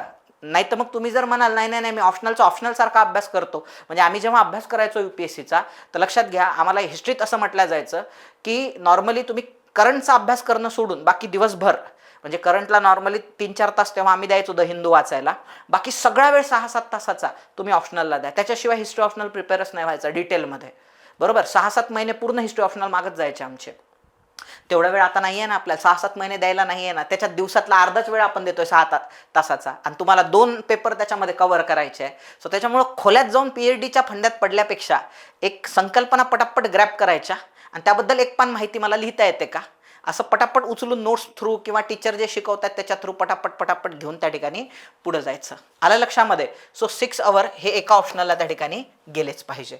इकडं GS4 तुमचा या महिन्यात क्लिअर झाला पाहिजे, विथ केस स्टडीज म्हणतोय बरं का मी, पूर्ण क्लिअर झाला पाहिजे. चला पुढे जाऊया. आणि हां 2 तास 1 तास तुम्ही जे झालेले विषय आहेत तुमचे पूर्व परीक्षेला त्याचं आन्सर रायटिंग करणं तुम्ही अपेक्षित आहे. इथं 2 तासाचं लेक्चर आणि इथं पण 2 तासाचं लेक्चर तुम्ही त्या ठिकाणी पाहू शकता ऑप्शनलसाठी. पण जर तुम्ही क्लास लावून अभ्यास करताय तर क्लास लावून अभ्यास करण्याचा एक बेनिफिट आहे, जे कोणी तज्ज्ञ असतील त्या विषयातले ज्यांचं तुम्हाला चांगलं समजतंय. आता तज्ज्ञ याचा अर्थ महागडे क्लास असा होत नाही बरं का. सो अनेकांचा असा गोड गैरसमज असतो की लय पैसे भरले 40-45, 50,000, 70,000 रुपये जर भरले तर मग आपल्याला चांगलेच क्लास भेटतील बाबा ऑप्शनलचे, असं काही जरुरी नाही आहे. सो यूट्यूबला आजकाल सगळ्या टीचर्सचे लेक्चर अवेलेबल आहेत. सो त्या व्यक्तीची संकल्पनांवर पकड किती आहे आणि तो किती फ्लुएंट आहे त्याच्या विषयामध्ये, ह्या गोष्टी चेक करा त्याच्यात. लक्षात, तो किती फ्लुएंटली एक्झाम्पल देऊ शकतो आणि दुसरं म्हणजे त्याची संकल्पनांवर कमांड कशी आहे, थिंकिंग प्रोसेस कशी आहे, बेस मजबूत आहे की नाही. सो ह्या गोष्टी चेक करूनच क्लास लावा. तो क्लास महाग जरी असला तरी लावा, स्वस्त जरी असला तरी लावा. इव्हॅल्युएट करताना महाग क्लास म्हणजे चांगला आणि स्वस्त क्लास म्हणजे खराब असं इव्हॅल्युएशन करू नका. आलं लक्षामध्ये. पुढे जाऊया आपण. दुसरा महिना. आता पहिल्या महिन्याचं तुमच्या लक्षात आलं कसं. दुसऱ्या महिन्यात काय करायचं, जे विषय फक्त मुख्य परीक्षेला आहे, जे याच्या आधी तुम्ही कधीच वाचले नाही ते विषय तुम्ही प्रिपेअर करायला घेऊ शकता. ज्यांचे ते प्रिपेअर झालेले आहेत ते रिव्हिजनला घेऊ शकतात पहा, आणि रिव्हिजन प्लस क्वेश्चन सॉल्व्हिंगसाठी ते विषय घेऊ शकतात. तर जो 6 ते 8 तासाचा स्लॉट आधी आपण इथिक्सला दिला होता, तो 6 ते 8 तासाचा स्लॉट आता तुम्हाला काय करायचा आहे, कला संस्कृती या विषयाला द्यायचा आहे. सो याला 10 दिवस तुम्ही देऊ शकता. खूप झाले कला आणि संस्कृतीला 10 दिवस. याच्यामध्ये काय करा तुम्ही, जे बेसिक्स असतात प्रत्येक गोष्टीची एक डेफिनेशन असते. आता संस्कृती, तुम्हाला ॲटलिस्ट संस्कृतीची डेफिनेशन माहीत पाहिजे. कल्चर म्हणजे नेमकं काय, किंवा आपण म्हणतो ना सिव्हिलायझेशन, बरोबर, आपण त्याला कोणता शब्द वापरतो, सिव्हिलायझेशन. सुसंस्कृत होणे, सिव्हिलाइज होणे, सुसंस्कृत होणे, किंवा तुम्ही अर्बनायझेशन वेगळं आणि सिव्हिलायझेशन वेगळं. आलं लक्षामध्ये. म्हणजे असं म्हणतात ना की जे हडप्पन सिव्हिलायझेशन होतं पहा, हे सिव्हिलायझेशन पण होतं आणि अर्बनायझेशन होतं. अर्बनायझेशन वेगळं आणि सिव्हिलायझेशन वेगळं. मग सिव्हिलायझेशन काय आहे, नेमकं त्याची डेफिनेशन काय, त्याच्यामध्ये कशाचा समावेश होतो. सो याच्यावर तुमची जबर पकड मजबूत असली पाहिजे. आणि त्याच्यानंतर कला म्हणजे एक्झॅक्टली काय, असं बेसिकपासून तुम्ही त्याच्यामध्ये गेले पाहिजे. कारण उद्या तुम्हाला पेपर लिहायचे आहे, तुम्हाला वाचून वरवर करून चालणार नाही. ते समजल्याशिवाय तुम्हाला लिहिताच येत नाही पेपरमध्ये. आणि पेपरमध्ये नेमकं तेच विचारतात तुम्हाला की भारताची जी संस्कृती आहे सो त्याची व्याख्या करा आणि भारताच्या संस्कृतीचे विविध वैशिष्ट्य लिहा. तर मग एवढे सोपे प्रश्न तुम्हाला परीक्षेत किमान टॅकल करता आले पाहिजे. सो याच्यासाठी डेफिनेशन आणि नेमकं त्याच्यात काय काय मोडते. सो तुम्हाला जेवढं सिलेबसमध्ये दिलेलं आहे तेवढी जरी बरोबर तुम्ही माहिती घेतली, म्हणजे पहिलाच टॉपिक आहे त्याच्यात, माझ्याकडे आता सिलेबस नाही आहे, इथं आणला नाही मी. सो जे टॉपिक आहेत त्याच्यातले एक साहित्य म्हणजे नेमकं साहित्य काय, आणि मग पुढं साहित्याचा अभ्यास सुरू करा तुम्ही. आलं लक्षात. सो अशा पद्धतीनं पुढे जाऊया. त्याच्यानंतर भारतीय समाज आणि सामाजिक न्याय, म्हणजे हा GS2 मधला सब्जेक्ट आहे सामाजिक न्याय, आणि हा GS1 मधला आहे भारतीय समाज. याच्यावर जवळपास 50 मार्काचे प्रश्न असतात आणि सामाजिक न्यायावरती जवळपास 30 मार्काचे प्रश्न असतात एक्झाममध्ये. तर याचा सोबत अभ्यास करायचा. आणि हे लवकर होणार आहे, हा 5 दिवसात होणार आहे. याच्या स्कीमच पाठ कराव्या लागतात तुम्हाला. मोस्ट ऑफ द सोशल जस्टिसमध्ये काही आयोग आहेत आणि काही स्कीम्स आहेत गव्हर्नमेंटच्या. जसं सोशल इन्क्लुजनसाठी यावर्षी त्यांनी प्रश्न विचारला, प्रधानमंत्री जनधन योजनेचं यश अपयशाबद्दल त्याच्यामध्ये मीमांसा करा असं त्यांनी विचारलं होतं त्याच्यामध्ये. सो ते त्या पद्धतीनं भारतीय समाज 10 दिवसात प्रिपेअर होतो मस्तपैकी, छोटंसं त्याच्यामध्ये आहे, लगेच होऊन जातो प्रिपेअर, बरोबर. सो सिलेबसमध्ये जे जे टॉपिक दिलेले आहे परत एकदा, सो तेवढे टॉपिक तुम्ही त्याच्यामधून वाचून घेतले पाहिजे. आणि परत एकदा क्वेश्चन सॉल्व्हिंग करायचं आहे तुम्हाला, बरोबर. सो पूर्वपरीक्षेचे विषय ते पण कंटिन्यू ठेवायचे, आन्सर रायटिंग त्याच्यावरती, प्लस मागच्या महिन्यामध्ये हा जो विषय कव्हर केलेला आहे इथिक्स, त्याच्यावरचे पण आन्सर रायटिंग आता तुम्हाला सुरू करायचे आहे याच्यामध्ये. हां, मग अशी एक गोष्ट सांगायची राहिली तुम्हाला, याच्यामध्ये प्रत्येक संडे हे जे आहे हे 25 दिवसांचं नियोजन आहे. 4 संडे येतात जवळपास तुम्हाला, ते खाली सोडायचे नाही आहे. संडे बाबा रिलॅक्स, कारण तुमच्याकडे वेळच नाही आहे आता. तर संडेला काय करायचं आहे, निबंधासाठी तुम्हाला माहिती संकलित करायला सुरुवात करायची आहे. UPSC मागल्या 5 वर्षामध्ये किंवा मागच्या 4 वर्षामध्ये 21, 22, 23, 24, 25 5 वर्षामध्ये म्हणू आपण की कशा पद्धतीनं निबंध विचारते आहे, आणि राज्यसेवेने मागच्या वर्षी कशा पद्धतीनं निबंध विचारले, आणि माझे निबंध हा इतरांपेक्षा वेगळा असला पाहिजे तर मला मार्क मिळणार आहे. सो त्यासाठी मला माहिती संकलित करायला सुरुवात करायची आहे. त्यासाठी मला म्हणी त्यामध्ये पाठ करून ठेवायच्या आहे. अशा काही म्हणी असतात ज्या कुठं पण लागू होतात, आलं लक्षात. मग आता सर निबंधाचे विषय कोणकोणते असू शकतात त्याच्यावर पण मी एक लेक्चर तुमच्यासाठी घेऊन येईल. सो त्याच्यासाठी म्हणी आहे, सुभाषित आहे, ते आत्तापासून तुम्ही संकलित करायला सुरुवात करा, बरोबर. सो ह्याचं जर संकलन आत्तापासून केलं तर वेळेवर तुमच्यावरती ताण येणार नाही. दुसऱ्याही महिन्यामध्ये हाच ट्रेंड तुम्हाला कंटिन्यू ठेवायचा आहे. सो निबंध लेखनासाठी माहिती संकलित करायला सुरुवात करणे, म्हणी पाठ करून ठेवणे, सुभाषित पाठ करून ठेवणे, येतं लक्षामध्ये. आणि काही रिपोर्ट्स असतात, बरोबर, जसं की डोमेस्टिक व्हायलन्स किती होत आहे, हुंडाबळी किती जातात, असे रिपोर्ट्स असतात वेगवेगळे, जे तुम्हाला तुमच्या आन्सरला किंवा तुमच्या निबंधाला आणखी सुदृढ बनवण्यासाठी महत्त्वाचे असतात. सो त्याची माहिती संकलित करायला सुरुवात करायची, बरोबर. आता उदाहरणार्थ मी तुम्हाला सांगतो, उदाहरणार्थ सांगतो पहा. आता समजा असं कधी होणारच नाही की बाबा पेपर आला आणि मला महिलांवरती निबंध लिहायला नाही भेटला. सो महिलांवर निबंध येणारच, लक्षात. नाही आला डायरेक्ट क्वेश्चन तर इनडायरेक्टली तुम्हाला महिलांबद्दल एसेमध्ये लिहावं लागणारच आहे. असं होतच नाही की बाबा निबंध आला आणि मला महिलांबद्दल लिहायला स्कोप मिळाला नाही, बरोबर. सो आता मग महिलांबद्दल आला तर तुमचं ठरलेलं असलं पाहिजे, महिलांबद्दल क्वेश्चन येऊ, 10-10 मार्काचे, 15-15 मार्काचे का निबंध येऊ. त्याच्यात एक सिमॉन डी बुआ, बरोबर, तिचं प्रोनाऊन्सिएशन फ्रेंच असल्यामुळं बुआ असं प्रोनाऊन्सिएशन केलं जातं तिचं. अनेक जण तिला बरुआ अशा वेगवेगळ्या नावाने तिला हे करतात. तिचं प्रॉपर प्रोनाऊन्सिएशन आहे सिमॉन डी बुआ. सो तिने एक स्टेटमेंट केलं होतं की बाबा स्त्री जन्माला येत नसते, बरोबर. सो ती स्त्री जी आहे सो ही जन्माला येत नसते, ती बनवल्या जाते. म्हणजे स्त्री जी आहे, स्त्रीत्व, तिचं असं म्हणणं होतं की स्त्रीत्व लादल्या जाते बाबा, येतं लक्षात. जन्मताच ती स्त्री नसते, स्त्री तिला बनवल्या जाते समाजात आल्यानंतर. मग त्याच्यात तिचे एकदम रॅडिकल विचार आहे, पण आपल्याला सगळेच घ्यायचे नाही आहेत ते. पण तिनं किती सुंदर गोष्ट सांगितली. तिनं असं सांगितलं की बाबा एखादी मुलगी जेव्हा जन्माला येते सो ती मुलासारखीच असते, सगळं तिचं मुलासारखंच असते, बरोबर. एक लिंगभेद जर सोडला तर सगळं मुलासारखं, पण तिला मुद्दामून लहानपणी, आलं लक्षात. सो मुलांच्या हातात वेगवेगळे खेळणे दिल्या जातात, तिच्या हातात बाहुलीच दिल्या जाते. आणि ज्या दिवशी तिच्या हातात बाहुली दिल्या जाते तिच्या गुलामगिरीची सुरुवात होऊन जाते. म्हणजे मग ती काय करते, बाहुली म्हणजे कोण आहे, मी आहे. मग बाहुलीचं काम काय आहे, बाहुल्याची वाट पाहणे. मग ती लहानपणापासून तिच्या मनावर बिंबवल्या जाते की तू नवऱ्याची वाट पाहण्यासाठीच बनलेली आहे. मग ती बाहुलीला काय करते, आता आपला नवरा बाहेरून येणार आहे, बरोबर. मग तो बाहुला बाहेरून येणार आहे तर मग त्याची वाट पाहत राहणे, बरोबर. आपल्या बाहुल्याला आपण इम्प्रेस केलं पाहिजे त्याच्यासाठी मेकअप करणे. मग ती लहानपणापासून काय करते, त्या बाहुलीचे केस विंचरायला सुरुवात करते. ती आईला पाहते केस विंचरताना, मेकअप करताना, आणि ह्या सगळ्या गोष्टी. आणि ती शिकायला लागते. पहिले ते बाहुलीवर इम्प्लिमेंट करते आणि मग ती बाहुली स्वतःच उतरवते ती. आणि ती पण मेकअप का, कारण तिला इम्प्रेस करायचं आहे, बरोबर. आणि ती असं नेहमी विचार करते की आपल्या मालकांनी म्हणजे आपल्या नवऱ्यानी आपल्यावर कधी नाराज नाही झाला पाहिजे. आणि त्याच्यासाठी ती पूर्ण जीवन ॲज अ गुलामाचं जीवन म्हणून त्या ठिकाणी ती जगायला सुरुवात करते. आता तिचे विचार भयानक रॅडिकल आहे, ती रॅडिकल फेमिनिस्ट होती पहा, सिमॉन डी बुआ. तर पण तुम्हाला याच्यामध्ये काय करावं लागणार, याच्यातले काही विचार घ्यावे लागणार, बरोबर. आणि मग ते तुम्हाला तुमच्या एसेमध्ये रॅडिकल विचार घ्यायचे नाही आहे. म्हणजे ते टोकन फेमिनिझम घ्यायचं नाही आहे किंवा पोरं सिगरेट ओढतात, महिला म्हणजे पोरं दारू पितात मग महिलांनी पण तसंच करायला सुरुवात करायची, सिगरेट ओढायची, दारू ओढायची, याला टोकन फेमिनिझम म्हणतात. म्हणजे तो नाही घ्यायचा आहे तिचा. पण त्या ज्या संकल्पना रिअल आहेत हे खोटं नाहीच आहे. मी आताही पाहतो मुलीच्या हातात बाहुलच दिसतंय मुली, आणि तिच्या बाहुल्याला जर कोणी हात लावला तर ती एकदम हायपर होऊन जाते, येतं लक्षात. आता मला मुलगा आहे तो कधीच बाहुल्याकडे अट्रॅक्ट होत नाही, पण त्याच्या आजूबाजूला ज्या मुली असतात लहान लेकरं खेळणाऱ्या, सो ते त्यांच्या बाहुल्यांना हात लावू देत नाही बिलकुल. माझ्या मामाला पण छोटीशी मुलगी आहे, तर ती हात लावू देत नाही बाहुल्याला, आणि ती रियालिटी आहे. ते तुम्ही काय करू शकता, तुमच्या पेपरमध्ये उतरवू शकता. मग जेव्हा पेपर चेक करणाऱ्याला कळतं यार काय हा माणूस आहे, की यार याचं बारीक किती ऑब्झर्वेशन आहे सोसायटीचा, आम्हाला असेच तर अधिकारी पाहिजे आहे, आणि मग तुमच्या सिलेक्शनचे चान्सेस वाढतात. म्हणजे सो ही प्रोसेसच जबरदस्त आहे. मेन्सचा अभ्यास करणं पोरांनो, ही प्रोसेसच जबरदस्त आहे, हे लक्षात घ्या तुम्ही. त्याच्यामुळे तुम्ही हे कंपाईल करायला सुरुवात करा. असं जे बेस्ट मटेरियल आहे, best of the best material आहे, त्याच्यानंतर ऐतिहासिक असे अनेक दाखले असतात, त्याच्याशी तुम्ही कंपॅरिझन करू शकता. जसं की आत्ताचा भ्रष्टाचार आहे, तुम्ही निबंध लेखन करताय, त्यात भ्रष्टाचाराबद्दल लिहायचं आहे, बरोबर. तर तुम्ही काय लिहू शकता, की ज्या पद्धतीनं त्याचं कंपॅरिझन कशासोबत करू शकता तुम्ही. सो तुमचा एसे तुम्हाला अलंकारिक बनवायचा आहे, तर तुम्हाला कंपॅरिझन करावं लागणार. जसं समुद्र मंथनामधून अनेक रत्न निघालेले होते, म्हणजे सो त्याच्यामध्ये पार सगळ्या म्हणजे सुरा नावाची दारू पण निघालेली होती, त्याच्यामधनं अमृत पण बाहेर पडलेलं होतं, जे अमरत्व, कल्पतरू नावाचं हे पण, ऐरावत नावाचा हत्ती बाहेर, तसंच त्याच्यातून विष बाहेर पडलं.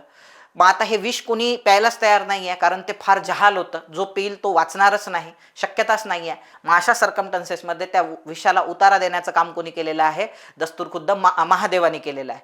महादेवालाही ते विष पचवता येत नव्हतं, याची जाणीव पार्वतीला होती, म्हणून ते विष त्यांचं गळ्यातच थांबवलेलं आहे महादेवाच्या, म्हणून महादेवाला निळकंठ म्हटलं जाते. पण आपल्या या समाजामध्ये स्वातंत्र्यानंतर समुद्रमंथन झालं. समुद्रमंथनातून अनेक चांगल्या गोष्टी निघाल्या, जसं तंत्रज्ञान बाहेर निघालं, बरोबर. सो त्याच्यानंतर सामाजिक समता बाहेर निघाली त्याच्यातून, तसंच एक विष पण बाहेर निघालं, ते म्हणजे भ्रष्टाचाराचं. आणि त्या विषाला कोण सापडलेले आहे, महादेव उतारा देणारे, पण या विषयाला पचवायला कोणी तयारच नाही आहे. म्हणून भ्रष्टाचार हा सध्या असं म्हणू शकतो मानवजातीच्या, भारतातल्या मानवजातीच्या मानगुटीवरचं भूत बनलेलं आहे, किंवा वेताळ बनलेलं आहे. आलं लक्षात. सो अशा पद्धतीनं तुम्ही तुमच्या निबंधाला ॲलेगोरिक बनवू शकता. त्यासाठी तुम्हाला एक्झाम्पल कंपाईल करायला आत्तापासून सुरुवात करायची आहे, पहिल्या आठवड्यापासून. हेच काम तुम्हाला दुसऱ्या आठवड्यात पण पहिल्या महिन्यात, आणि हे काम तुम्हाला दुसऱ्या महिन्यात पण कंटिन्यू करायचं आहे. सो निबंध लेखनासाठी Sunday to Sunday data compilation तुम्हाला करायचं आहे. म्हणजे सो दुसऱ्या महिन्यामध्ये तुमचे कला संस्कृती, भारतीय समाज, सामाजिक न्याय हे विषय झाले पाहिजे. इथिक्सचं अँसर रायटिंग तुम्ही दुसऱ्या महिन्यात, पहिल्या पण महिन्यात आणि दुसऱ्या पण महिन्यात सुरू करणं अपेक्षित आहे.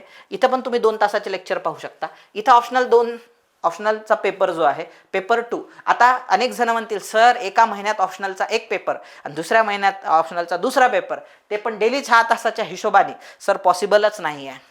आता काही ऑप्शनल इतिहास, जॉग्राफी, पॉल सायन्स हे खूप वास्ट आहेत. सो एवढा कमी वेळात, आता समजा अँथ्रोपॉलॉजीचं होऊन जाईल, पबॅडचं होऊन जाईल, त्याचे सिलेबस कमी आहेत. सर एवढा मोठा ऑप्शनल कव्हर करणं 2 महिन्यामध्ये तुम्हाला खरंच शक्य वाटते का सागर सर? मला माहीत आहे शक्य नाही आहे. मी काय म्हटलो तुम्हाला आधीच, कॉमन मिनिमम तुम्हाला ते सोपं जे आहे ॲटलिस्ट, किंवा बेसिक संकल्पना जे आहे, सो त्याचा अभ्यास तुमचा 100% झालाच असला पाहिजे. तुम्हाला कारण देता येणार नाही आहे तिथं बिलकुलच. आणि ठीक आहे, त्याच्यातला समजा आपण असं म्हणू सर माझा 70% पोर्शन तुम्ही म्हटले त्या पद्धतीनं 2 महिन्यात पूर्ण झाला, ठीक आहे ना. तिसऱ्या महिन्यात आपण 30% कंप्लीट करू राहिलेला. अलक्षात, त्याचं असं खूप ताण घेऊ नका तुम्ही अलक्षामध्ये, किंवा याला तुम्ही नाही दुसऱ्याच महिन्यात झाला पाहिजे असं नाही आहे, बरोबर. हा अभ्यास आहे, थोडासा मागं पुढं पण होऊ शकतो. याच्यात तुम्हाला क्वेश्चन सॉल्व्हिंग 2 तासाचं लेक्चर तुम्ही या वेळेमध्ये करू शकता, 6 तासात. तिसऱ्या महिन्यामध्ये तुम्हाला म्हटलं वैकल्पिक विषयाबद्दल सांगतो तुम्हाला. राहिलेला पोर्शन त्याला मी व्हॅल्यू ॲडिशन म्हटलेलं आहे. समजा 30% राहिला होता, तो व्हॅल्यू ॲडिशन केला, क्वेश्चन सॉल्व्हिंग आणि रिव्हिजन मोडला टाकून द्यायचा आहे तिसऱ्या महिन्यामध्ये तुम्हाला हा विषय. बरं, आता जे राहिलेले विषय आहे, GS2 मध्ये IR गव्हर्नन्स राहिलेला आहे, 15 दिवसात निपटतो तो. विज्ञान तंत्रज्ञान 5 दिवसात निपटणार आहे. याचा काही लय अभ्यास करत बसायचा नाही विज्ञान तंत्रज्ञानाचा. फक्त लेटेस्ट जे विज्ञान तंत्रज्ञान आहे ते तुम्हाला माहिती असलं पाहिजे. अंतर्गत सुरक्षा आणि आपत्ती व्यवस्थापन हे 10 दिवसात निपटणारे विषय आहे. हे बघा ना, म्हणजे आम्ही त्याच्यात नोट्स बनवलेली आहे. ही कशाची आहे, मी तुम्हाला आपत्ती व्यवस्थापनाची ऑलरेडी बोललेलो होतो.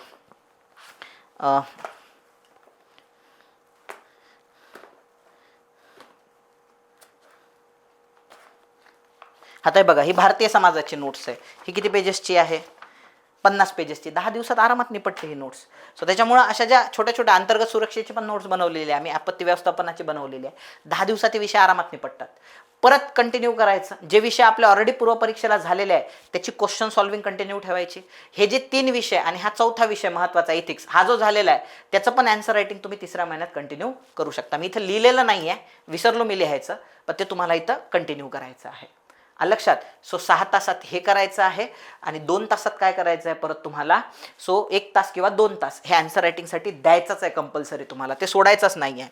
परत संडे टू संडे निबंध लिखाण. आता मात्र तुम्हाला इथं 3ऱ्या महिन्यामध्ये निबंध स्वतः 1200 शब्दांचा 1000 शब्दांचा लिहिण्याचा प्रयत्न करायचा आहे. अपेक्षित नाही आहे की तुमचा ॲक्युरेट असला पाहिजे, पण ॲटलिस्ट आपल्याला ते ब्रेन स्टॉर्मिंग कसं करायचं काय त्याचं मी सांगतो, एक वेगळं लेक्चर घेतो, ते तुम्हाला आता बसवायला सुरुवात करायची आहे. ब्रेन स्टॉर्मिंग वगैरे बद्दल मी बोलतो तुम्हाला कसं असते, किती वेळ ब्रेन स्टॉर्मिंगला दिला पाहिजे, किती वेळ एसे लिहायला दिला पाहिजे, त्याच्याबद्दल मी वेगळं बोलतो. पण आता तुमचं 3ऱ्या महिन्यात निबंध लेखन हे संडेला सुरू झालं पाहिजे लिहिणं.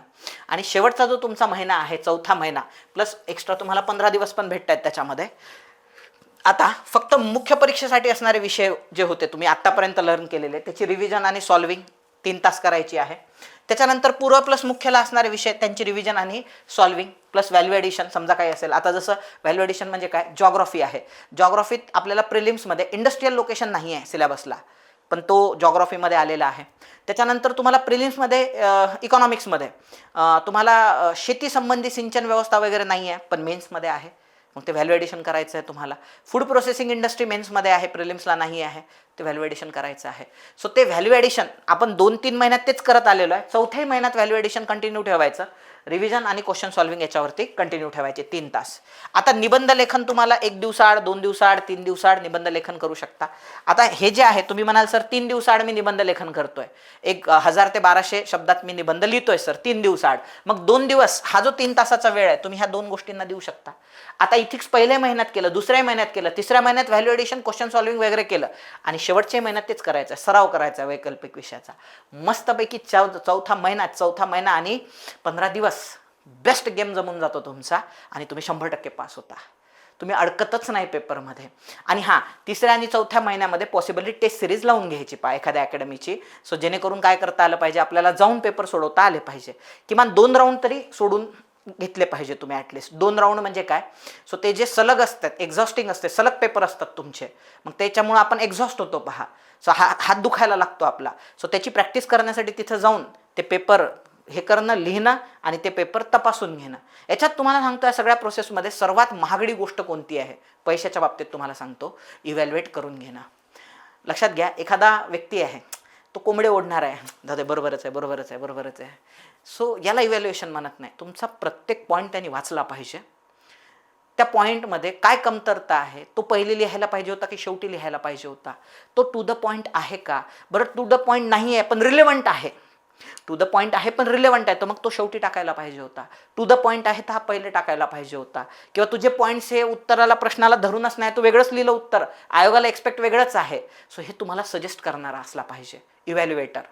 आणि असे जे लोक आहे हे तेच आहेत ज्यांनी मेन्स इंटरव्ह्यू दिलेले असतात, बरोबर, ज्यांनी पोस्ट काढलेले असतात. हेच तुमचं इव्हॅल्युएशन काय करून देऊ शकतात, चांगल्या पद्धतीनं करून देऊ शकतात. आणि मग हे लोक तगडे पैसे घेतात त्याच्यासाठी, एका प्रश्नासाठी तगडे पैसे घेतात. आता आम्हालाही जर एखादा हायर करायचा आहे, एखादा पेपर चेक करून देणारा चांगला, तर मग तो देतो, डेडिकेटेडली करून देतो, बरोबर. म्हणजे आमच्या याच्यात काही आम्हाला असे लोक भेटले म्हणजे खरंच ते मौल्यवान होते म्हणजे, बरोबर. तर ते प्रत्येक प्रश्नासाठी मग चार्ज पण तसेच करतात. मग मुलं काय विचार करतात, यार आधी आम्ही राज्यसेवेच्या टेस्ट सिरीज द्यायचो, लय झालं 1000, 1500, 2000 व्हायच्या, चला इथं 8-8, 10-10 हजार रुपये टेस्ट सिरीजचेच घ्यायला लागलेले आहेत हे लोक क्लासवाले. हे काय पागल झाले काय. ॲक्च्युली याच्यामध्ये ते पेपरचे पैसे नसतात टेस्ट सिरीजच्या, ते तर टेलिग्रामला पण मिळून जातात. महत्त्वाचं आहे त्याचं उत्तर तुम्हाला चांगले इव्हॅल्युएट करून दिले पाहिजे. लक्षामध्ये उत्तराच्या इव्हॅल्युएशनमध्येच तुमच्यात व्हॅल्यू ॲडिशन होणार आहे. एका मिनिमम लेवलपर्यंत तुम्ही आरामात पोहोचता, तिथून पुढचा जो प्रवास असणार आहे तुमचा, बरोबर, व्हॅल्यू ॲडिशनचा, सो तो त्याच्यासाठी तुम्हाला चांगला इव्हॅल्युएटर पाहिजेच म्हणजे याच्यामध्ये. सो हा एक ताप वाढलेला आन्सर रायटिंगमुळे, बरं का, तो आपल्याला टाळता येत नाही. असो, पुढे जाऊया आपण. आता लक्षात घ्या, राज्यसेवा मुख्य परीक्षेसाठी जेव्हा तुम्ही तयारी करता तेव्हा तुम्हाला काही गोष्टी लक्षात ठेवायच्या असतात अभ्यास करताना, बरोबर, ज्याच्यासाठी गायडन्ससाठी लेक्चर आहे. आता तुम्हाला सर्वात पहिले तुमची सायकोलॉजी बनवावी लागणार आहे की आपल्याला पेपर लिहायचेत बाबा, ती सायकोलॉजी बनवावी लागणार आहे. म्हणजे तुम्ही फक्त अभ्यासच करत चालले तर विसरून गेले आपल्याला कधी काळी पेपर लिहायचे, ऑब्जेक्टिव्ह सोडवायचे नाही आहेत, पेपर लिहायचे, हे सर्वात पहिल्यांदा डोक्यात पाहिजे. तुम्ही काही वाचतात तर मला लिहिता येईल का? म्हणजे आमच्यासोबत एक सर होते 2017ला, ते IAS झाले, ऑल इंडिया रँक 123 होता त्यांचा. त्याच्या आदल्या वर्षी ते IRS होते, त्यांचा रँक 600-700 समथिंग होता. म्हणजे त्याच्या आदल्या वर्षी ते असिस्टंट कमांडंट होते. आणि ते सर असे असायचे की समजा आम्ही कुठं गेलो फिरायला आणि त्यांना जर एखादा कोट दिसला, बरोबर, तर ते लगेच डायरी काढायचे त्यांच्या खिशातली आणि त्याच्यावर लिहून घ्यायचे पाहते, मग सांगायचे GS3 मध्ये टाकता येतो हा म्हणून, असं ते सांगायचे.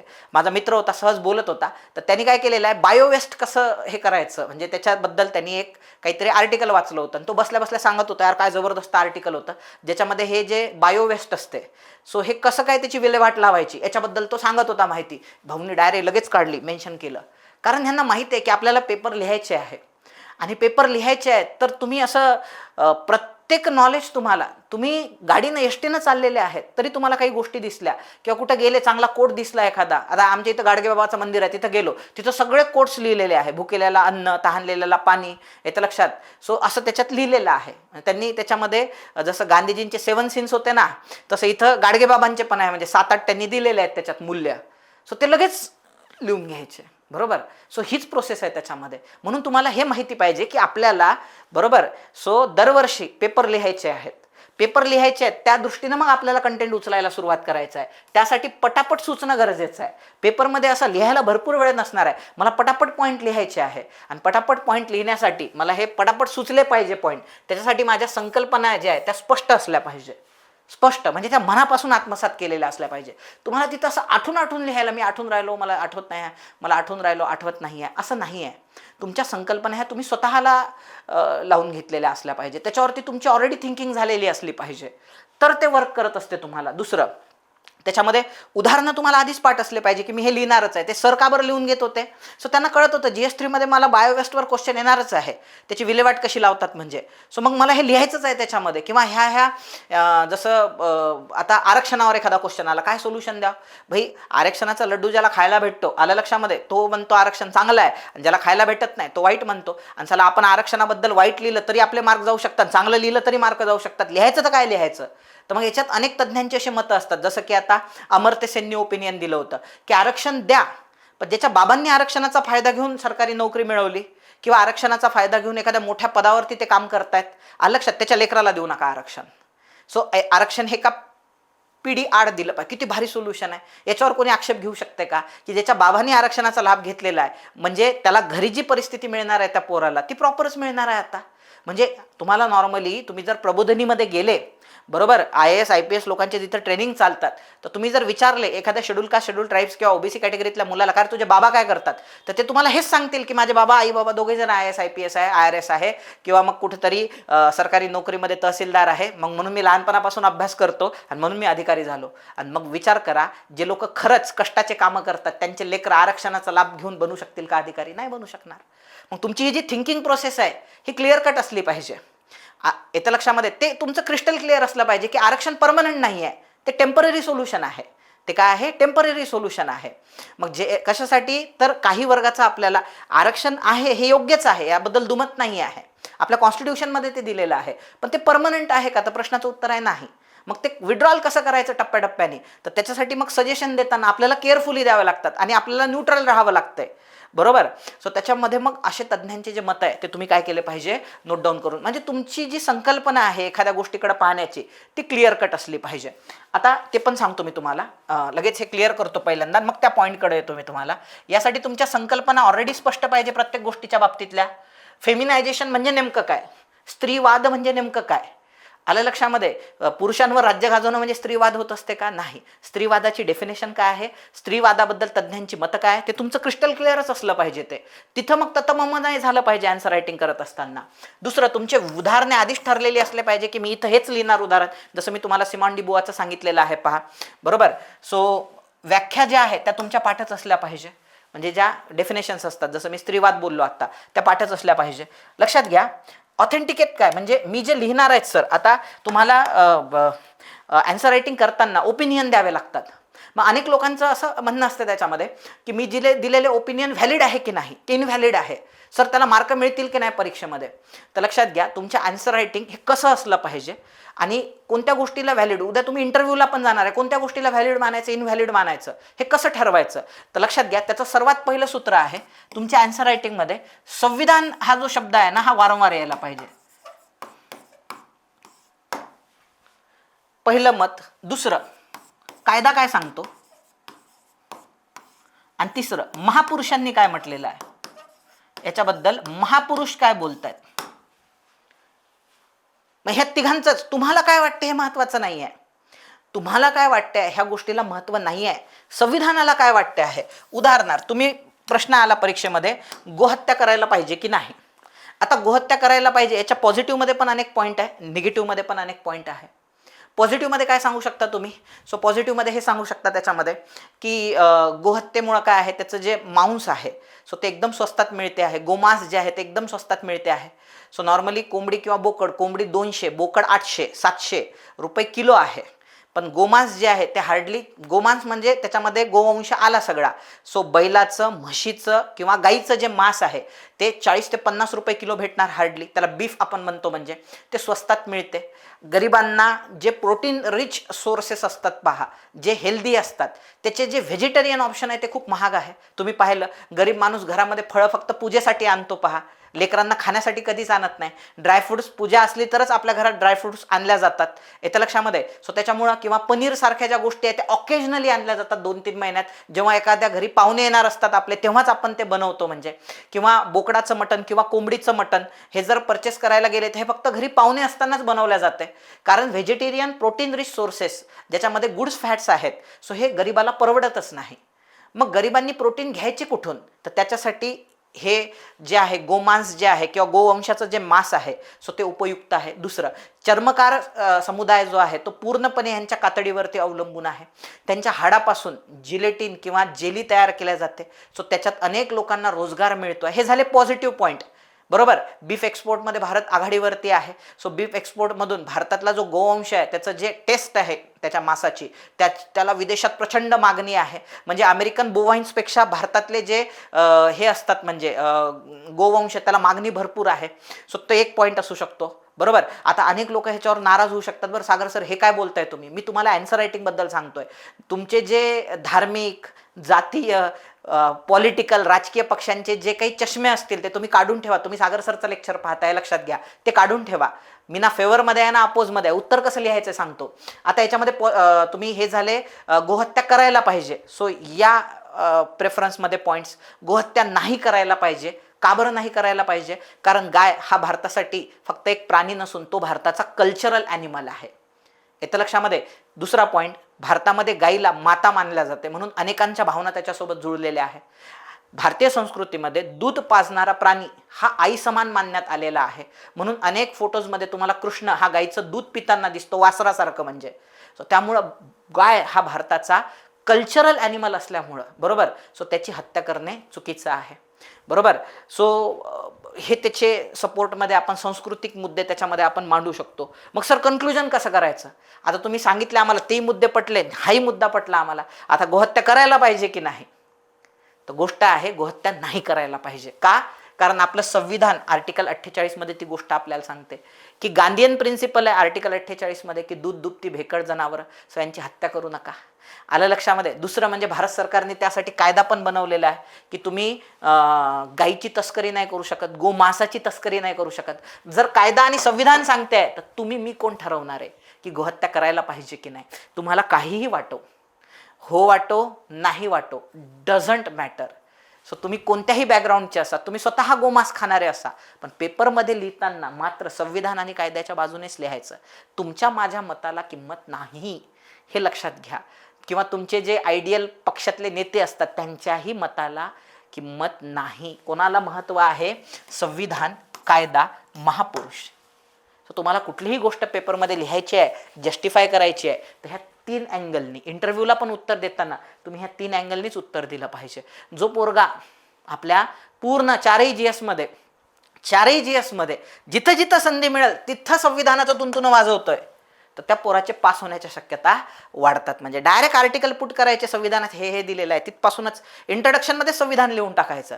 संविधानाला, कायद्याला, महापुरुषांच्या विचारांना चिपकून राहणाऱ्या मुलांना इतर पोरांपेक्षा एसे रायटिंग असो किंवा काही असो त्याच्यामध्ये मार्जिन मिळते. सो तुम्हाला पण आता तुमचं ब्रेन हे या पद्धतीनं काय करायचं आहे, फिट करायला सुरुवात करायची आहे.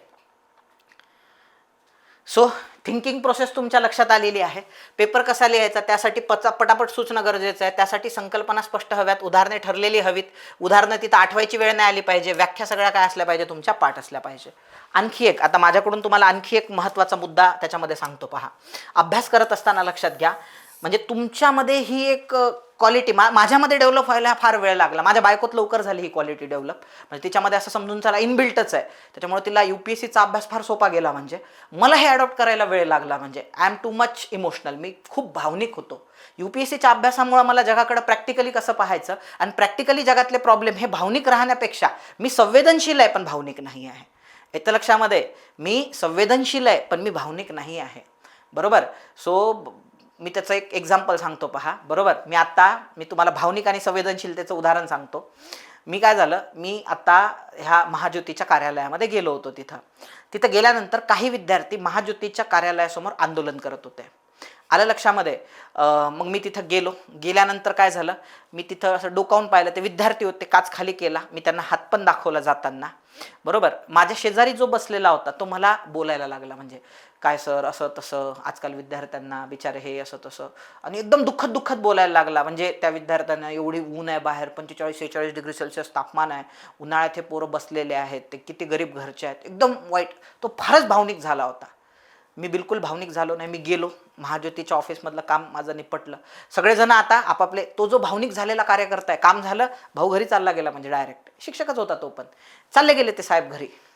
मी त्या पोरांजवळ जाऊन बसलो, त्यांचा प्रॉब्लेम काय आहे ते जाणून घेतलं. बरोबर. त्याच्यात पॉसिबली काय काय करता येऊ शकतंय भविष्यामध्ये. सो त्याच्या स्टेप्स मी विचारात घ्यायला सुरुवात केली. मी जवळपास त्या ऑफिसमधून, म्हणजे मी 12 वाजता गेलो, 1 वाजता ते प्री बीड मीट म्हणतात त्याला, ती संपली. मी महाज्योतीच्या कार्यालयातून बाहेर आलो. 3-3:30 वाजेपर्यंत त्या पोरांसोबतच बसून होतो मी. माझी बायको म्हणते, चल रे बाबा, तुझं जेवण राहिलेलं आहे. बरोबर. तिथे एवढी ऊन पडलेली आहे. ती बिचारी गाडी थांबून तिथं आतमध्ये बसलेली होती. म्हणजे सो मला उठावच वाटत नव्हतं त्या पोरांपासून. मी पोरांच्या बाबतीत भावनिक बिलकुल नव्हतो. मी त्यांच्याजवळ रडत बसणारा नव्हतो. म्हणजे पण मला त्यांच्या ज्या हे होत्या, म्हणजे माझ्या ज्या संवेदना आहे की आपण असं केलं पाहिजे, पोरांनी तसं केलं पाहिजे. मी जर त्यांच्या ठिकाणी असलो असतो, माझ्यावर एवढी वाईट वेळ आली असते, मला जर आंदोलन करावं लागलं असतं. आल्या लक्षामध्ये. नंतर मग आम्ही त्यांचं एकच म्हणणं होतं की आमचं ऐकूनच घेत नाही. 4 दिवस झाले, आम्ही आज 5वा दिवस आहे, आम्ही इथंच बसून आहे, आम्ही जेवत नाही आहे सर, फक्त पाण्यावर राहतो. पाण्याच्या बाटल्यांचा ढीग लागलेला होता बाजूला. म्हणजे त्या पोरांची कंडिशन, वास येत होता लिटरली. म्हणजे ते आंघोळ करायची व्यवस्था नसावी कदाचित, बिचारे टॉवेल घेऊन होते. म्हणजे सगळ्यांना मी आतमध्ये घेऊन गेलो आणि त्या अध्यक्षाला, तिथले जे कोणी हे आहे हेड, त्यांना त्यांच्या ऐकायलाच लावलं. याला म्हणतात संवेदनशील असणं, भावनिक असणं म्हणत नाही. सो त्याच्यामुळे तुम्ही अभ्यासाच्या बाबतीमध्ये लक्षात घ्या, हे प्रॅक्टिकल असले पाहिजे आणि ते तुमच्यात इनबिल्ड क्वालिटी पाहिजे प्रॅक्टिकॅलिटीची.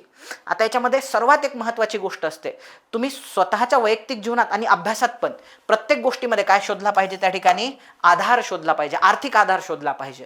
कशाचाही अभ्यास करताय तुम्ही, एकदा तुम्हाला त्याचा आर्थिक आधार कळाला, बरोबर, आणि तर त्याच्या पुढे तुम्हाला बंगला बांधायला सोपं जातंय. म्हणजे बरोबर.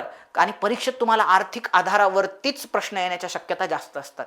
ज्या पोराला हे पाहण्याची क्षमता आहे, दिलेलं नसताना पण ही गोष्ट पाहण्याची क्षमता आहे, तो पोरगा ह्या परीक्षेमध्ये यश मिळण्याच्या शक्यता जास्त असतात. ते म्हणतात ना, समजून घेणे एखाद्या विषयाला. मग समजून घ्यायचं कसं नेमकं, तर तुम्ही त्याचा आर्थिक आधार शोधा. आता म्हणतो आपण, समजा इतिहासाचं उदाहरण घेतलं मी, इंडस व्हॅली सिव्हिलायझेशन, आणि आपण गप्पा मारायला लागलो. त्याच्यामध्ये पशुपती नावाचा देव होता, हे लोक ॲनिमलची पूजा करायचे, स्त्री पूजक होते. हे त्यांच्यामध्ये धर्म ही संकल्पना नसावी, पण तरीही ते पवित्र स्नान त्या ठिकाणी घ्यायचे. त्याच्यानंतर त्यांचे गावं असे होते, त्यांचे शहरं असे होते, सगळं आपण बोलतो त्याच्यात. पण त्याला आर्थिक आधारच विसरून जातो की एवढी मोठं अर्बनायझेशन, एवढी मोठी इकॉनॉमी जी उभी राहिलेली आहे, ती आर्थिक आधाराशिवाय उभी राहिलेली आहे का नाही. मग ह्या इकॉनॉमीचा आर्थिक आधार काय होता, तर ते म्हणजे ॲडव्हान्स असणारं फार्मिंग. त्यांची जी शेती होती, ह्याच्या आधी पण भरपूर लोकांनी शेती केली, पण यांची शेती ही आधुनिक होती. हे लोक शेती नांगरायचे. त्याच्यानंतर डॅम्स बांधून सिंचनाची व्यवस्था करून त्या ठिकाणी शेतीला पाणी द्यायचे, त्यातून उत्पन्न मिळायचं. मिळालेल्या उत्पन्नातून लक्षात घ्या, जर गावं समृद्ध झाले तर उद्या शहरं समृद्ध होत असतात. गावं मजबूत असल्याशिवाय म्हणजे सरकारवर टीका काय झाली होती की साला तुम्ही स्मार्ट सिटी योजना आणली, पण स्मार्ट विलेजेस शिवाय स्मार्ट सिटीज कशा काय पॉसिबल आहे. ज्यांचे गावं मजबूत आहे त्यांचे शहरं मजबूत असतात. शहरं मजबूत झाल्यानंतर तिथून व्यापार होतो, त्यामुळे शहरांना आणखी मजबूती मिळते आणि गावांनाही आणखी मजबूती मिळते. कारण जेव्हा तुम्ही व्यापार करता शहरांच्या माध्यमातून, तर त्या शहरात येणारा जो व्यापारासाठीचा माल आहे हा खेड्यापाड्यातूनच येतो. आता तुम्ही जर म्हटलं की नाशिकच्या लोकांचे कांदे आम्ही विदेशात विकतो, तर रातोरात नाशिकचा शेतकरी श्रीमंत होऊन जाईल. सो जिथं त्याला महाराष्ट्रात 20 रुपये किलोचा भाव मिळतोय, तिथं त्याला त्याचा कांदा एक्सपोर्ट झाला त्याला 80 रुपयाचा भाव मिळतोय. पहा, म्हणून लक्षात ठेवा, कुठल्याही गोष्टीचा आर्थिक आधार खूप महत्त्वाचा आहे. मग तुम्हाला तो जो आहे, आपण म्हणतो कुऱ्हाड घालायची कुठं नेमकी, तर कोणत्याही गोष्टीच्या तळाशी तुम्हाला जाता आलं पाहिजे, बरोबर. आणि तिथं तुम्हाला कुऱ्हाड काय करता आली पाहिजे, घालता आली पाहिजे. सो त्याच्यामुळं कुठल्याही विषयाचा अभ्यास कराल, फक्त इथिक्स त्याला थोडंसं एक्सेप्शन आहे. कारण इथिक्समधले आन्सर तुम्ही इकॉनॉमिकल अँगलनी नाही लिहू शकत. हा त्या विषयाचा ड्रॉबॅक आहे. म्हणजे त्याच्यात भरपूर मर्यादा आहे. म्हणजे फॉर एक्झाम्पल, म्हणजे मी तुम्हाला एक सांगतो. पहा, मधात काय झालं होतं, एक विषय पुढे आलेला होता. पहा, मी पोरांना त्याच्यावर उत्तर लिहायला लावलं होतं की आमचं जे विदर्भ रिजन आहे, सो इथं नागपूरला एक स्टेडियम आहे, तर त्या स्टेडियमवर सामने होणार होते. आणि त्या सामन्यामध्ये मग ते ग्रीन ग्रास असते, त्याच्यावर पाणी हे होते. मग अनेक लोकांनी आंदोलन केले की एकीकडे शेतकरी हा तहानेने मरतो आहे, पाणी नाही आहे त्याला शेतासाठी, बरोबर, पिण्यासाठी पाणी नाही आहे, त्याला वनवन भटकावं लागते. आणि दुसरीकडं त्याच विदर्भामध्ये क्रिकेटचे सामने, आणि तिथं काय केलं जाते, ग्राउंडला गवताला पाणी पाजलं जाते. म्हणजे का, तर लोकांना एंटरटेन करता यावं. म्हणजे इकडे लोक पाण्याअभावी मरतात. मग हे याचं उत्तर जर तुम्ही इकॉनॉमिक्समध्ये लिहित असाल तर त्याचं उत्तर थोडंसं वेगळं येणार. काय लिहिणार तुम्ही, एकदम बरोबर आहे, पण आपण इथं भावनिक न होता या एंटरटेनमेंटमधून जो पैसा जनरेट होईल तो आपण शेतकऱ्याच्या विदर्भातील शेतकऱ्यांसाठी वापरू शकतो. मग हे सामने बंद करायची गरज आहे का आपल्याला, नाही. सो ते सामने चालू राहू दिले पाहिजे. त्यातून जो रेव्हेन्यू डेव्हलप होईल त्या रेव्हेन्यूमधून सिंचनाच्या व्यवस्था आपण करून देऊ शकतो शेतकऱ्याला, बरोबर. आपल्याला प्रॉब्लेम सोडवायचा आहे, भावनिक व्हायचं नाही आहे. हे तुम्ही अर्थशास्त्रात उत्तर देणार, पण तेच जर तुम्ही नीतिशास्त्रात जर आले तर तुम्ही हे उत्तर नाही देऊ शकत. तुम्हाला याचं उत्तर नैतिक अँगलनीच लिहावं लागणार की याच्यात प्रॉब्लेम काय आहे. मॉरल डिग्रेडेशन, नैतिक पतन झालेलं आहे की एकीकडे लोक मरत आहेत आणि दुसरीकडे आपण एन्जॉयमेंट करतोय. तुम्हाला तिथं इकॉनॉमिकल अँगलनी नाही लिहिता येणार उत्तर, तुम्हाला इथिकल अँगलनीच लिहावं लागतील. त्याच्यामध्ये कोणकोणते इथिकल डायलेमाज आहेत, कोणकोणते इथिकल व्हॅल्यूज त्याच्यामध्ये इन्व्हॉल्व आहे, तेच तुम्हाला लिहावं लागेल. लक्षात, म्हणून विषयानुसार वागायचं. एक इथिक्स हा विषय जर सोडला तर बाकी सगळ्या विषयांमध्ये तुम्ही प्रत्येक वेळी, मला असं वाटते मनापासनं, आर्थिक आधार, गांधीजींनी चळवळ चालवली, बरोबर. गांधीजी हे सगळं आर्थिक आधाराशिवाय शक्य होतं का ते. गांधीजी गरीब आहे आणि काहीच करू शकत नाही, शक्यच नाही आहे. आर्थिक आधाराशिवाय तुम्ही एक ऑब्झर्व करा, जेवढेही महापुरुष आहे सगळे श्रीमंत आहे, गरीब कोणीच नाही आहे त्याच्यातलं. सगळेजण गौतम बुद्धांपासनं तर गांधीजींपर्यंत, बाबासाहेब आंबेडकरांपर्यंत सगळेच जणांचे फॅमिली बॅकग्राऊंड तगडे राहिलेले आहे. सो गरीब लोकांनी क्रांती केलेलीच नाही आहे तुमच्या माहितीच तो, फक्त ते क्रांतीमध्ये सहभागी झालेले आहे, बरोबर. जेवढीही लोक तुम्ही घ्याल इतिहासामध्ये, हे मोस्ट ऑफ द श्रीमंत घरातूनच आलेले आहे. माओ त्से-त्सुंग पासून सगळे इंटरनॅशनल लेवलला तुम्ही बोलत असाल. गौतम बुद्ध राजकुमार होते, वर्धमान महावीर राजकुमार होते, याच्या लक्षामध्ये. सो तुम्हाला हेच दिसते आहे. तुम्ही बुद्धिस्ट संघ घ्या किंवा जैनिस्ट हे घ्या, म्हणजे त्याच्यामध्ये सो हे तुम्हाला जे टॉप लेवलचे सगळे लोक दिसत आहेत, हे सोशली आणि इकॉनॉमिकली स्ट्रॉंग बॅकग्राऊंडचेच लोक तिथं बसलेले आहेत. गरीब लोकांना तिथं बसवलेलंच नाही आहे. प्रत्येक गोष्टीला आर्थिक आधार असतो, सो त्याच्याशिवाय होऊ शकत नाही आहे. बाबासाहेब आंबेडकरांचे पण बाबा त्या ठिकाणी सुभेदार मेजर होते. सो म्हणून बाबासाहेब आंबेडकरांना एवढी मोठी झेप घेता आली नाही तर त्यांचं पूर्ण जीवन हे इकॉनॉमिक स्ट्रगलमध्येच चाललं गेलं असतं. प्रत्येक गोष्टीला इकॉनॉमिक आधार आहे. गांधीजी चळवळ चालवत आहेत भारताच्या स्वातंत्र्यासाठी, आर्थिक आधाराशिवाय ते शक्य नाही आहे. गांधीजींना पैसा फंडिंग कोण करायचे हे तुमच्या लक्षात आलं पाहिजे. ह्या अँगलनी तुम्ही त्याच्याकडे पाहिलं पाहिजे, तर तुम्हाला आन्सर रायटिंग व्यवस्थित करता येईल. आणि आयोगाला जे पाहिजे की त्याच्यात ते टॅलेंट आहे का पाहण्याचं, ज्या लपलेल्या गोष्टी आहे पुस्तकवाले पण देत नाहीत, त्या गोष्टी पाहण्याचं टॅलेंट आहे का, हे याच्यामध्ये काय करत असतात, तुम्हाला चेक करत असतात. आर्थिक आधार सर्वप्रथम विचारात घेतला पाहिजे. पुढे जाऊया. अभ्यासाचा अप्रोच कसा असला पाहिजे तुमचा. नंबर 1, तुम्ही धर्मनिरपेक्ष असले पाहिजे, बरोबर. असं भरपूरदा होते पहा की अनेक लोक हे मुस्लिम समुदायाबद्दल प्रिज्युडाइस असतात, पूर्वग्रह दूषित. आणि मग अशा सर्कमस्टन्सेसमध्ये जर अल्लाउद्दीन खिलजीवर क्वेश्चन आला तर लक्षात घ्या ते व्यवस्थित लिहू शकणार नाही ह्या प्रश्नांचं उत्तर. लक्षात. तसेच लक्षात घ्या तुम्ही हे स्त्रीवादी असले पाहिजे. अनेक लोकांच्या स्त्रियांबद्दल भावनाच मुळात चुकीच्या असतात. स्त्रियांनी घरगुती कामच केले पाहिजे हाच त्यांचा ॲटिट्यूड असतो. चूल आणि मूल मग त्यांना जर या सुलतानवरती क्वेश्चन आला तर ते त्याला जस्टिफायच करू शकणार नाही. किंवा स्त्रियांशी संबंधित जेंडर बजेटिंगबद्दल यावर्षी क्वेश्चन आहे तुमच्या याच्यात, ते जस्टिफायच करू शकणार नाही क्वेश्चनला. म्हणून लक्षात घ्या, तुम्ही मुळातच स्त्रीवादी असले पाहिजे, धर्मनिरपेक्ष असले पाहिजे. आलं लक्षामध्ये? तुमची वैचारिक प्रगल्भता तेवढी असली पाहिजे. बरोबर, पुढे जाऊया आपण. त्याच्यानंतर जो अन्याय तळागाळातल्या जनतेबद्दल तुमच्या मनात समानुभूती असली पाहिजे. तर तुम्ही मनापासून, मी जे म्हटलं तुम्हाला, यासाठी संकल्पना ह्या तुमच्या स्पष्ट असल्या पाहिजे, ह्या तुमच्या डोक्यात भिनलेल्या असल्या पाहिजे. मग त्या संकल्पना डोक्यात भिनवण्यासाठी तुमच्या मनामध्ये समानुभूती असली पाहिजे की यार मी त्या ठिकाणी असलो असतो, जसं त्या पोरांच्या बाबतीत मी बोललो, मी जर त्या ठिकाणी असलो असतो तर मी काय केलं असतं. म्हणजे सो तुमच्या मनामध्ये अशा तळागाळातील अन्यायित वर्गाबद्दल की माझा जर जन्म चुकून शेड्यूल कास्ट कम्युनिटीमध्ये झाला असता आणि मला जर सोशल डिस्क्रिमिनेशन फेस करावे लागले असते तर माझ्यावर काय बितली असती. मग तुम्हाला कळेल की अस्पृश्यता निवारण कायदा, बरोबर, ज्याचं नंतर नागरी सुरक्षा कायदा हे नाव झालं, ॲट्रॉसिटी ॲक्ट, याचं महत्त्व कळेल. नाही तर तुम्हाला हेच वाटेल यार ॲट्रॉसिटी कशाला दिली या लोकांना, हे गैरफायदा घेतात ॲट्रॉसिटीचा वगैरे वगैरे. पण लक्षात घ्या, जोपर्यंत तुम्ही त्या समाजाचा दाह समजून घेणार नाही, तुम्हाला कसं पदोपदी डावलल्या जाते आहे, तुम्हाला समाजामध्ये कशा पद्धतीनं अडवणूक होते, तुम्ही स्त्री आहेत म्हणून, तुम्ही दलित आहात म्हणून, तुम्ही आदिवासी आहात म्हणून, तुम्ही बहुजन आहात म्हणून, तोपर्यंत तुम्हाला आन्सर रायटिंग करताच येत नाही. तो कंटेंट जो आहे तो तुमच्या डोक्यामध्ये गेन होऊ शकत नाही. म्हणून तुम्ही लक्षात घ्या, अन्यायी तळागाळातील जो वर्ग आहे ज्याच्यात मजूर, शेतकरी, इन्क्लुडिंग दिव्यांग वगैरे वगैरे, की यार इमॅजिन करा, जर मला हातपायच नाही आहे आणि मला सर्वायवल करायचं आहे, अशा सर्कमस्टन्सेसमध्ये मी काय केलं असतं, तरच तुम्हाला त्यांचे प्रश्न समजून घ्यायला मदत मिळेल आणि त्याच्यावर पण आन्सर रायटिंग करताना तुम्हाला जड जाणार नाही. कारण तुमचा पेपर सगळा हा याच आधारावरती आधारलेला असतो, तुमचा अख्खा पेपर. सो याच्यामध्ये बेस जो असतो हाच असतो. तुम्ही घरी जाऊन चेक करा, 60% क्वेश्चन हे धर्मनिरपेक्षता, स्त्रीवादी आणि अन्याय तळागाळातील जनतेबद्दल समानुभूती या 3 संकल्पनेवरच आधारलेले आहे, इन्क्लुडिंग एसे रायटिंग. म्हणून तुम्हाला तुमचा चष्मा हा फ्रेम करताना हा धर्मनिरपेक्ष, स्त्रीवादी आणि अन्यायी तळागाळातील जनतेबद्दल समानुभूती आणि प्रत्येक गोष्टीचा आधार अर्थव्यवस्थेत कसा आहे.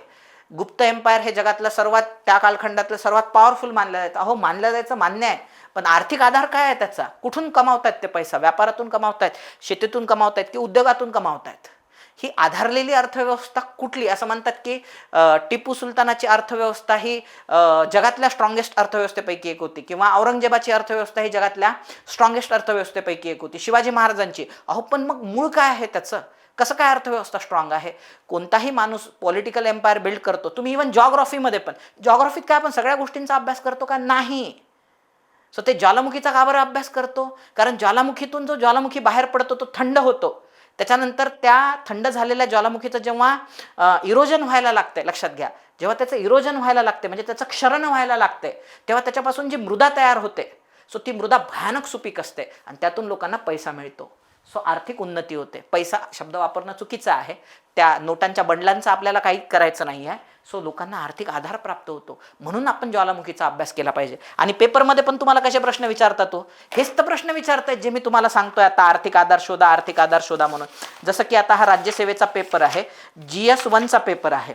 सो याच्यामधला 8 नंबरचा प्रश्न आहे, भारतातील मृदा ज्वालामुखी म्हणजे मृदा ज्वाला, हे थोडंसं वेगळं विचारलंय ह्यांनी.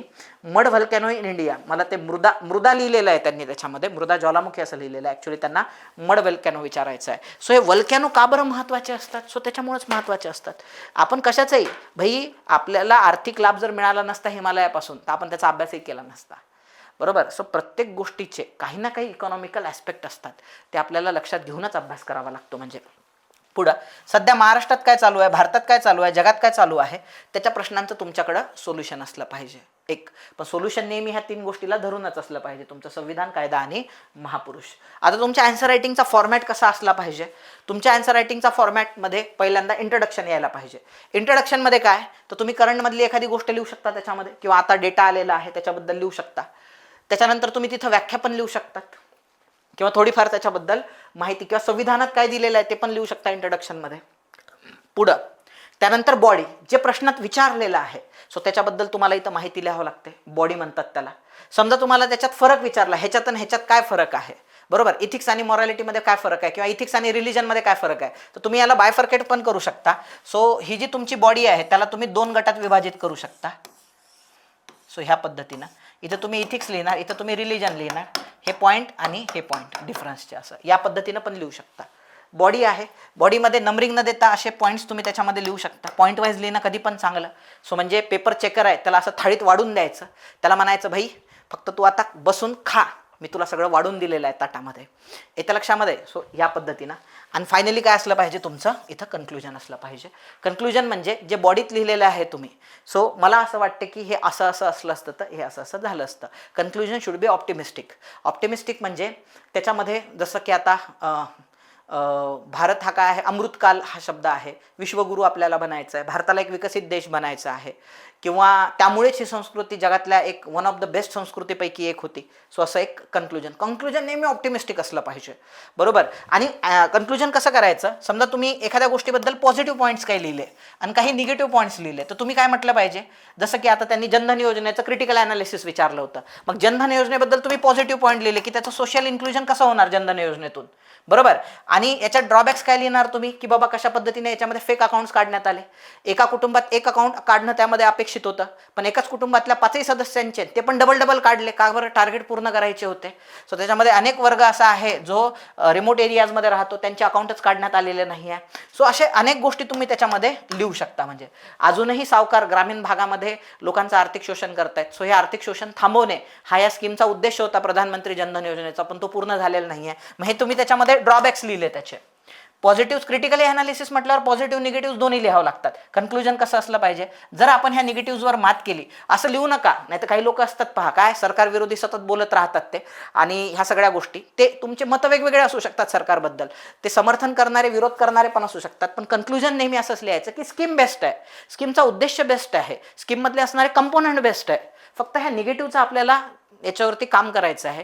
इम्प्लिमेंटेशनमध्ये इश्यूज आहे, त्याच्यावरती अशा पद्धतीनं काम करायचं आहे जेणेकरून इकॉनॉमिकल इन्क्लुजन व्हायला, स्पेशली पुअर सेक्शन जो आहे, डिप्राइव्ड क्लास आहे, किंवा जो वंचित वर्ग आहे, आर्थिकदृष्ट्या वंचित वर्ग आहे, त्यांचं आर्थिक समावेशन व्हायला मदत होईल आणि त्याच्यामुळे त्यांच्या परिस्थितीत सुधार होईल, राहणीमानात बदल होईल, दारिद्र्य निर्मूलनात बदल होईल. सो असं तुम्ही त्याच्यामध्ये लिहू शकता. झालं कन्क्लुजन. असं काही खूप लिहायचं नसते त्याच्यामध्ये, लक्षात. म्हणजे इट शुड बी ऑप्टिमिस्टिक, ते ऑप्टिमिस्टिकच असलं पाहिजे. सो हा तुमच्या उत्तर लिखाणाचा काय असला पाहिजे पोरांनो, फॉर्मॅट असला पाहिजे. आता ते पण सांगतो मी तुम्हाला, एक एक्झाम्पल घेतो पहा. बघा आता एक इथं क्वेश्चन विचारलेला आहे, मी तुम्हाला थिंकिंग प्रोसेस कशी असली पाहिजे मी तुम्हाला ते समजावून सांगतो. पहा यांनी काय विचारलेलं आहे आपल्याला, भारतातील मुंबई एक औद्योगिक आणि आर्थिकदृष्ट्या, बघा प्रश्न पण तुम्हाला आर्थिकदृष्ट्याच असतात पहा, त्याच्यावरच सगळे प्रश्न असतात तुमचे. त्यांनी काय म्हटलेलं आहे, मुंबई एक औद्योगिक आणि आर्थिकदृष्ट्या विकसित शहर आहे, याची कारण मीमांसा करा. आता लक्षात घ्या, याच्यासाठी अशा प्रश्नांसाठी तुम्हाला अभ्यासच असावा लागतो असं काहीच नाही आहे. एक सामान्य पोरगा ज्याची अंडरस्टँडिंग खूप चांगली आहे सगळ्या गोष्टींची, तो पोरगा पण याच्यामध्ये लिहू शकतो, बरोबर. सो इंट्रोडक्शनमध्ये काय लिहू शकता तुम्ही, लिहू शकता की आधी बॉम्बे आणि आता मुंबई म्हणवल्या जाणारं जे शहर आहे ते ऐतिहासिकदृष्ट्या विकसित झालेलं शहर आहे. हे एक आधुनिक भारतात विकसित झालेलं शहर आहे, पण कमी वेळामध्ये त्यांनी भारताचा आर्थिक राजधानी बनण्याचा बहुमान प्राप्त केला आहे.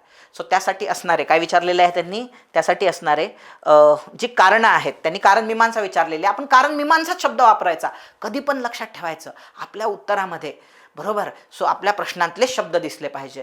सो मुंबई शहर हे ऐतिहासिकदृष्ट्या एक औद्योगिक आणि आर्थिकदृष्ट्या विकसित शहर होण्यासाठी असणारी कारण मीमांसा खालीलप्रमाणे. नंबर 1, आता मी तुम्हाला थोडंसं बॅकग्राऊंड समजावून सांगतो, तुमची अंडरस्टँडिंग किती चांगली पाहिजे. बघा मुंबई शहरच माझं असं म्हणणं आहे शिवाजी महाराजांमुळे वसलेलं आहे. तुम्ही म्हणा शिवाजी महाराजांचा मुंबईचा काय संबंध आहे, लक्षात घ्या. याच्या आधी मुंबई हे 7 बेटांपासून बनलेलं आहे आणि इथं कोळी बांधव राहायचे पहा, तिथले लोकल, आगरी म्हणतो त्यांना, आगरी कोळी म्हणतो आपण त्यांना, आधी आंग्रे म्हटलं जायचं, आता आगरी म्हणतो. म्हणजे त्या आगरी कोळ्यांचे ते 7 बेटं होते. त्याच्यामध्ये तुम्हाला माहिती असेल, त्याच्यामध्ये परळ नावाचं एक बेट होतं, बॉम्बे नावाचं एक बेट होतं पहा. त्याच्यानंतर तुमचं ते ह्यांचा मतदारसंघ आहे पहा, ते आदित्य ठाकरेंचा मतदारसंघ आहे, बरंच काहीतरी नाव आहे त्याचं, ते आहे. त्याच्यानंतर कुलाबा आहे, छोटा कुलाबा, मोठा कुलाबा आहे त्याच्यामध्ये आणखी. त्याच्यानंतर माहीम आहे, असे छोटे मोठे, त्याच्या वरळी ते बेट आहे पहा. असे छोटे मोठे त्याच्यामध्ये जवळपास 7 बेटं होते आणि तिथं एक लोकल वसाहत होती. काय झालं, शिवाजी महाराज जे आहे सो यांनी सुरतेवरती 2दा आक्रमण केलं, बरोबर. लक्षात घ्या, हे तुम्हाला थिंकिंग प्रोसेस जी आहे ती तुमची स्ट्रॉंग पाहिजे. लक्षात घ्या, सुरतेवरती 2दा. सुरत हे ऐतिहासिकदृष्ट्या म्हणजे प्राचीन मध्ययुगीन कालखंडापासून एक खूप मोठं बंदर राहिलेलं आहे सुरत. तिथं व्यापार खूप चालायचा आणि दिग्गज व्यापारी तिथं राहायचे. आता व्यापारी कुठं राहत असतात, जिथं त्यांना संरक्षण प्रदान आहे, लक्षात घ्या, व्यापारी कुठं राहत असतात, जिथं त्यांना संरक्षण प्रदान आहे. आता सुरुवातीला ब्रिटिश हे राज्यकर्ते नव्हते, ब्रिटिशर्स हे व्यापारी होते. लक्षात घ्या तुम्ही, ब्रिटिशर्स काय होते, व्यापारीच होते. पोर्तुगीज पण व्यापारीच होते. फारशी विरशी सगळे, गुजराती, त्याच्यानंतर अरबी, सगळे तिथंच राहायचे सुरतमध्ये. का? कारण सुरतला जे प्रोटेक्शन प्राप्त होतं हे थेट औरंगजेबाचं प्राप्त होतं आणि औरंगजेबामुळेच हे शहर फ्लरिश झालं आणि औरंगजेबाला याच्यातून प्रचंड हे मिळायची, संपत्ती मिळायची. मग शिवाजी महाराजांना माहिती होतं की जनतेची नागवणूक न करता आपल्याला जर संपत्ती मिळवायची आणि प्रचंड मिळवायची आहे तर आपल्याला अशा धनाढ्य बलाढ्य असणाऱ्या याला सुरतेला लुटल्याशिवाय आपल्याकडे पर्याय नाही आहे, तिथून संपत्ती मिळवल्याशिवाय पर्याय नाही आहे. म्हणून शिवाजी महाराजांनी 2दा सुरतेवर आक्रमण केलं, दहशत बसवण्यासाठी सुरत जाळून टाकलं दोन्ही वेळेस. मग लक्षात घ्या, जो सर्वात जबरदस्त एखाद्या सम्राटाची म्हणजे आपण म्हणू की औरंगजेबाची त्या ठिकाणी सुरत हे एक सर्वात आवडतं शहर होतं. त्याच्यानंतर एक वसाहत होती म्हणजे, सो तीच उद्ध्वस्त करून टाकली शिवाजी महाराजांनी. त्यामुळे तिथं जे असणारे व्यापारी आहे त्यांना काय आता भरोसा राहिला नाही. मग त्यांना सेफ लँड पाहिजे होती. म्हणून मग आता यावेळेस इंग्रजांनी स्वतः पुढाकार घेतला, औरंगजेबावर डिपेंड राहायचं नाही म्हटलं, स्वतः पुढाकार घेतला. सो त्याच्यामध्ये तुम्हाला माहिती आहे पोर्तुगीज आणि ब्रिटिशांचं ते लग्न झालेलं आहे, फ्रेंच आणि पोर्तुगीज आणि ब्रिटिशांचं लग्न झालं. ते फॅमिली होती कॅथराईन बर्गेन्झा आणि तिकडं प्रिन्स चार्ल्स, त्यांचं लग्न झालं. त्याच्यानंतर तुम्हाला माहिती आहे गिफ्ट देण्यात आलेली आहे मुंबई कोणाला, ब्रिटिशांना. मग आता लक्षात घ्या, मग त्याच्यानंतर हे 7 बेटांमध्ये भराव घालण्यात आला आणि ब्रिटिशांनी व्यापारासाठीच मुंबईचा विकास केलेला आहे. म्हणून लक्षात घ्या, मुंबई हे आधीपासून ऐतिहासिकदृष्ट्या एक व्यापारी शहर राहिलेलं आहे. दुसरी महत्त्वाची गोष्ट, मुंबईचा जो समुद्र किनारा आहे तो बाकी समुद्र किनारपट्टीपेक्षा म्हणजे कोकण किनारपट्टीपेक्षा खोल आहे. खोल असले की जहाज काय होत नाही, फसत नाही, त्याला नैसर्गिक बंदर म्हणतात.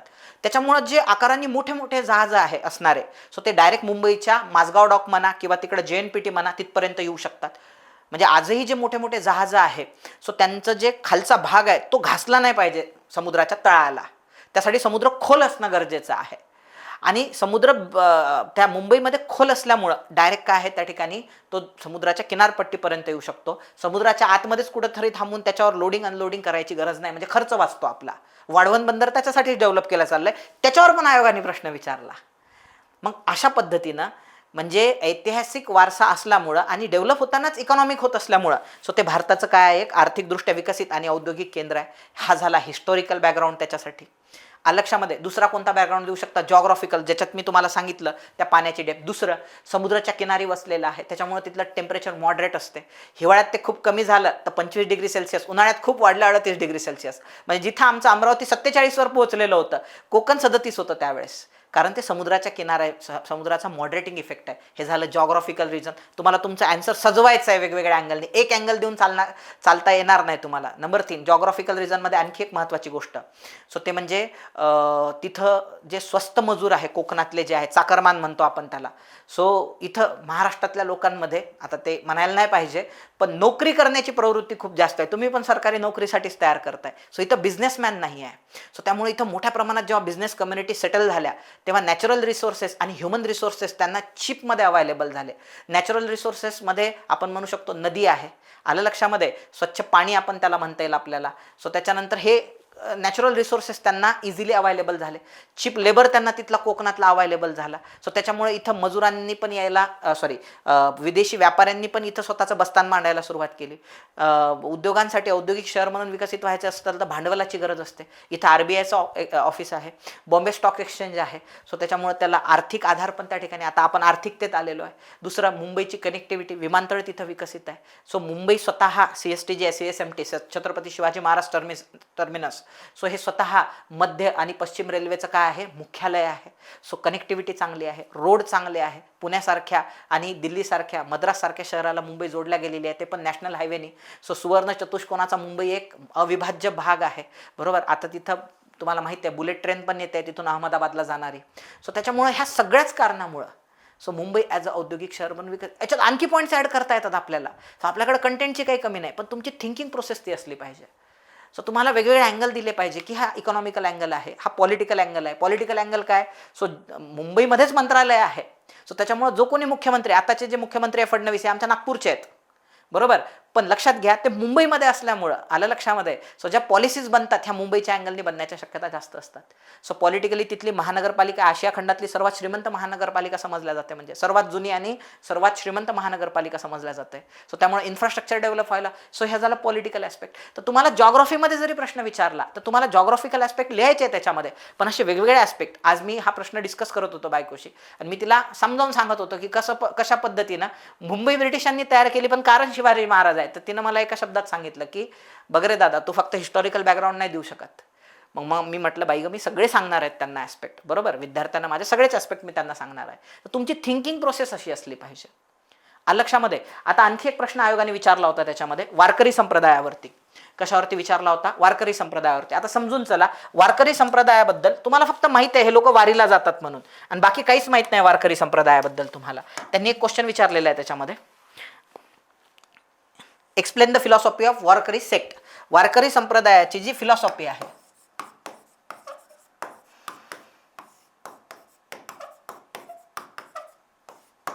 याची तुम्हाला फिलॉसॉफी लिहायची आहे, बरोबर.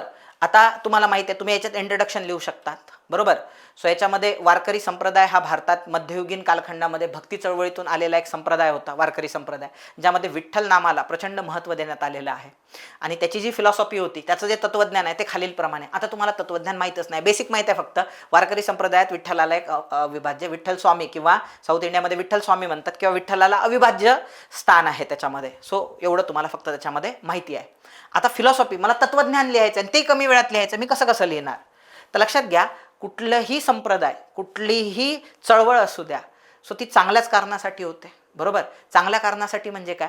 तर ऑब्वियस आहे, तुम्हाला याच्यामध्ये जातीपाती जे आहे सो त्या नष्ट करण्यासाठीच ह्या चळवळी होत्या, हे संप्रदाय होते. कारण आपल्या देशामध्ये कास्ट रिजिडिटीज खूप होत्या आणि याच्यामधून अनेक समाजांवर अन्याय व्हायचे, जे सहसा ओबीसी, SC ST वुमेन्स म्हणतो आपण. सो या वर्गावर प्रचंड अन्याय व्हायचे. सो या वर्गाच्या अन्यायाला वाचा फोडण्यासाठीच असे वेगवेगळे संप्रदाय त्या ठिकाणी पुढे आलेले आहे आणि ज्यांनी स्वतःची एक वेगळी ओळख निर्माण केलेली आहे. सो महाराष्ट्राच्या पूर्ण इतिहासामध्ये वारकरी संप्रदायाची एक वेगळी ओळख आहे, कारण त्यांनी त्यांची ओळख जपलेली आहे. अनेकदा वारकरी विचारांवरती आजही तुम्ही पाहता महाराष्ट्रामध्ये, बरोबर. सो तुम्हाला अनेकदा असं होते की जे लोक जातपात मानणारे आहे, जे लोक ब्राह्मण श्रेष्ठत्वाला प्रोत्साहन देणारे आहे, ते लोक आजकाल किंवा अंधश्रद्धा मानणारे आहे, सो त्यांचा आता ह्या वारकरी संप्रदायामध्ये तुम्हाला घुसखोरी होताना दिसते. त्या पार्श्वभूमीवर हे वारकरी संप्रदाय नेमकं काय आहे सो ते तुम्हाला माहिती असणं. आता सध्या महाराष्ट्रात तोच वाद चालू आहे ना. येतं लक्षात. काही लोक स्वतःचा डॉमिनन्स सांगतायत, विरोधी पक्षातले, आणि काही लोक सत्तेतले ते वारकरी संप्रदायावरती स्वतःचा डॉमिनन्स सांगतायत. पहा, लक्षात. तर मग वारकरी नेमकं आहे काय, ही संकल्पना काय आहे? तर तुम्हाला काही माहीत नसलं तरी तुम्ही ॲटलिस्ट लिहू शकतात की समाजामध्ये असणारे जे जातीपातीचे बंधन आहे ते कमी करण्यासाठी याच्यात आला. यामध्ये स्त्री पुरुष म्हणजे इव्हन वेगवेगळ्या धर्मातील लोकांना पण याच्यामध्ये काय देण्यात आलेलं आहे? स्थान देण्यात आलेलं आहे. सो याच्यामुळे सामाजिक प्रतिष्ठा समाजातल्या तळागाळातल्या वर्गाला मिळवून देण्यात आलेली आहे. नामस्मरणाला याच्यात महत्त्व असते. आता हे सगळं तुम्ही लिहू शकता. आता हे इन जनरल तुम्हाला सांगतो, स्टँडर्ड वेनी कसं जायचं ते समजावून सांगतो. बघा, आता सर्वात पहिल्यांदा थिंकिंग प्रोसेस, इंट्रोडक्शन आपण लिहिलं. आता आपल्याला पहिला मुद्दा लिहायचा आहे त्याच्यामध्ये. बघा कसा मुद्दा लिहायचा आहे. वारकरी संप्रदायाबद्दल खूप काही माहीत नाही आहे, थोडीफार माहिती आहे तुम्हाला, त्याच्यावरून तुमचं उत्तर कसं डेव्हलप करायचं आहे. सिंपल आहे. नंबर 1, आता याच्यामध्ये मला सांगा, वारकरी संप्रदायामध्ये सगळेजण विठ्ठलाच्या पायाला स्पर्श करतात. मला असं वाटतं संपूर्ण महाराष्ट्रात काही असे रेअर मंदिर आहे की ज्याच्यामध्ये तुम्हाला जी मूर्ती आहे देवाची त्याला स्पर्श करता येतो, त्याच्या पायाला स्पर्श करता येतो. मंदिरात प्रत्येक ठिकाणी कठडे असतात, तुम्हाला थेट देवाला भेटता येत नाही. तिथं मध्यस्थ असतोच, म्हणजे आलं लक्षामध्ये, तिथं 100% मध्यस्थ असतो. पण इथं नाही आहे. इथं तुम्हाला विठ्ठलाच्या डायरेक्ट पायाला स्पर्श करायला भेटतो आणि तो मागच्या शेकडो वर्षापासून ही परंपरा चालू आहे. इथं मूर्तीची पूजा केल्या जाते, म्हणजे आपण काय म्हणू शकतो रे तत्वज्ञानामध्ये? सगुण भक्ती.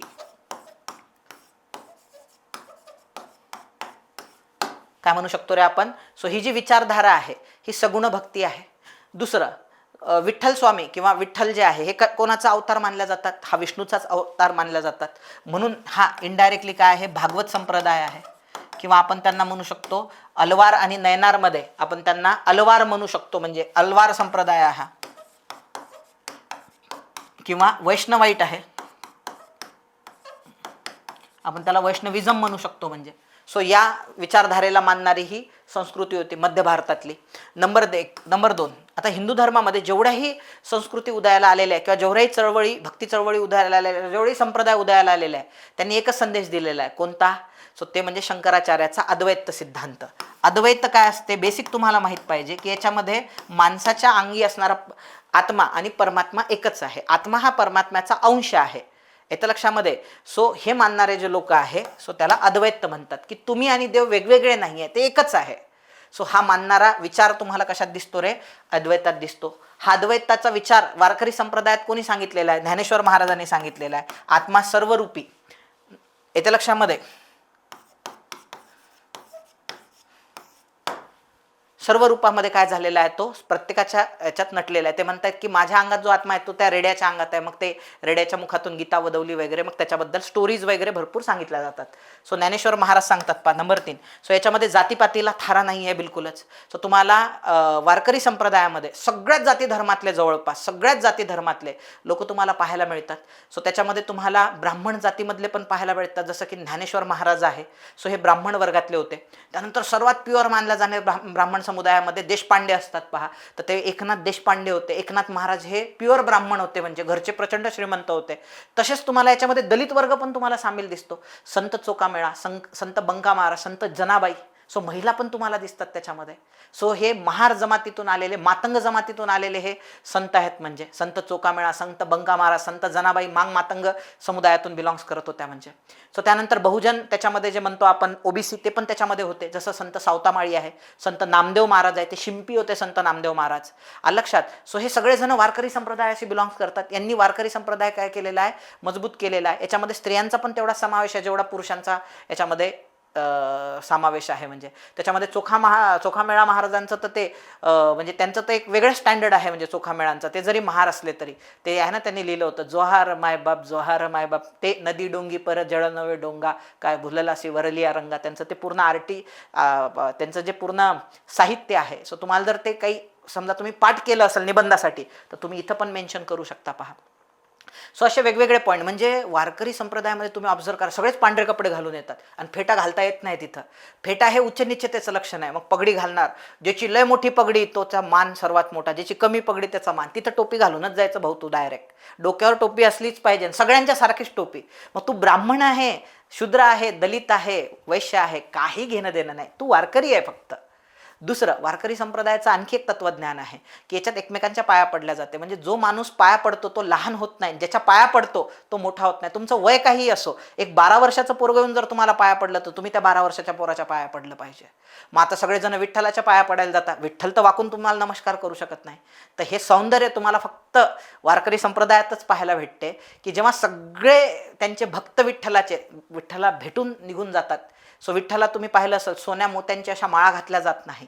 सो त्यांचे जे फळं वगैरे असतात पहा, शेतकऱ्यांनी आणलेले, किंवा गवत वगैरे आणलेलं असते पहा, किंवा ते दुर्वा वगैरे ज्या पद्धतीनं म्हणतो, जे काही आणतात स्वतःसोबत, सो त्याचीच माळ बनवल्या जाते.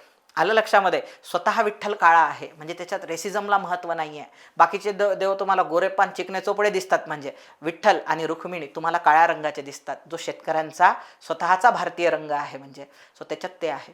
सर्वात भारी गोष्ट ती सांगायचीच राहिली तुम्हाला, की जेव्हा सगळे भाविक भक्त भेटून जातात, कोणाला निघून जातात, मंदिर बंद होते, त्यानंतर ते मंदिर झाडल्या जाते. झाडल्यानंतर हा जो शेतकरी वर्ग आहे त्याच्या पायाला लागलेली जी धूळ आहे ती जमा केल्या जाते, त्याचा टिक्का बनवला जातो, तो कपाळावरती लावला जातो. कोणाच्या? तो जो काळा ठिपका असतो पहा, जो लावला जातो आपल्या विठ्ठलाला, सो हा भक्तांच्या पायाच्या धुळीचा बनलेला असतो. तो मान आहे की जेव्हा तुम्ही विठ्ठलाच्या पाया पडले तर विठ्ठल पण तुमच्या पाया पडला. त्याची जी धूळ आहे ती त्यांच्या, असा देव दाखवा जगामध्ये ज्याच्यात पायाची धूळ ही डोक्याला लावल्या जाते. म्हणजे असा एकच देव आहे विठ्ठल देव. म्हणून हे जे तत्वज्ञान आहे ह्याच्यात फक्त ते पुस्तकी नाही आहे, म्हणजे ह्याचं प्रॅक्टिकल इम्प्लिमेंटेशन आहे. याच्यात महागडे वाद्य वाजवल्या जात नाही, टाळ मृदंग आणि नामस्मरणाला अनन्यसाधारण महत्त्व आहे. त्यासाठी पैसे खर्च करावं लागत नाही. याच्या लक्षामध्ये तुम्हाला नामस्मरण त्याच्यामध्ये विठ्ठल विठ्ठल विठ्ठल विठ्ठल करायचं असते. म्हणजे त्याच्यात आणि यांनी सांगितलेलं आहे, म्हणजे जसं आहे ना की हे थोडीशी एक काउंटर फिलॉसॉफी होती. आपल्याला तिकडे जायचं नाही आहे, तेवढा खोलात जायचं नाही आपल्याला, बरोबर. पण मी इन जनरल सांगतोय की शंकराचार्याला प्रच्छन्न बुद्ध म्हणतात. बुद्धांनी सांगितलं जगात दुःख आहे, परंतु शंकराचार्यांचं म्हणणं होतं की जगात दुःख नाही, सुख आहे आणि आपण त्याचा मार्ग शोधला पाहिजे. तर वारकरी संप्रदाय ही जी संकल्पना आहे जगात दुःख आहे, सो याला मान्यता देत नाही. ते म्हणतात जगात सुखच आहे आणि सुख कशात आहे? माझ्या विठ्ठलाचं नाव घेण्यामध्ये सुख आहे. येतं लक्षात? बोला विठ्ठल विठ्ठल, बोलावा विठ्ठल, करावा विठ्ठल, पहावा विठ्ठल. आलं लक्षामध्ये? ही जी विचारधारा आहे ही सर्वात सुंदर काय? आनंद काय आहे? जगात सुखच सुख आहे, फक्त विठ्ठलाचं नाव घ्या.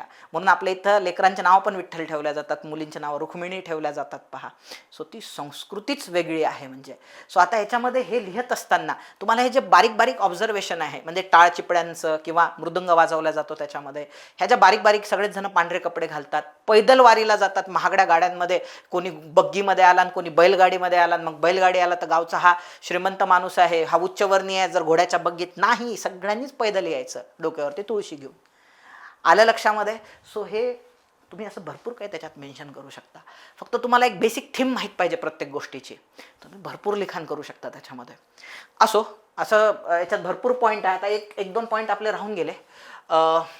हां, म्हणजे हे जे असे असतात ना आउट ऑफ द बॉक्स प्रश्न लिहिलेले, ते एक बेसिक मिनिमम जरी तुम्हाला माहिती असली त्याच्यावरून तुम्हाला, कारण सगळ्याच प्रश्नाची उत्तरं तुम्हाला ॲक्युरेट माहिती असतील, जसं प्रिलिम्सचं आहे तसं मेन्सचं आहे, शक्य नाही आहे. तुम्हाला बंगला बांधावा लागणार आहे बेसिक मिनिमम नॉलेजवरती, बरोबर? हां, आणि जाता जाता एक लक्षात ठेवा, तुम्हाला 20 क्वेश्चन असतात GSमध्ये, ते 20ला 20 सोडून झाले पाहिजे. आमचे सर म्हणायचे आम्हाला पेपर काळा झाला पाहिजे, 20ला 20 क्वेश्चन झाले पाहिजे. तुमची एवढी फास्ट प्रॅक्टिस असली पाहिजे की प्रश्न दिसला का कसा आडवा करायचा त्याला, 2-3 ओळीत इंट्रोडक्शन, पट पट पटपट बॉडीचे 3-4-5 पॉईंट जेवढे जमतात तेवढे, आणि कन्क्लुजन. त्याला लाडवत बसायचंच नाही, चल पुढचा क्वेश्चन पटकन पटकन 2-3 ओळीमध्ये त्याचं हे 3-4-5 पॉईंट त्याच्यात लिहिले, कन्क्लुजन लिहिलं, चल पुढचा प्रश्न. आणि जे प्रश्न जमत नाही, जे म्हटलं ना आउट ऑफ द बॉक्स आहे, ते सुरुवातीला नाही लिहायचे.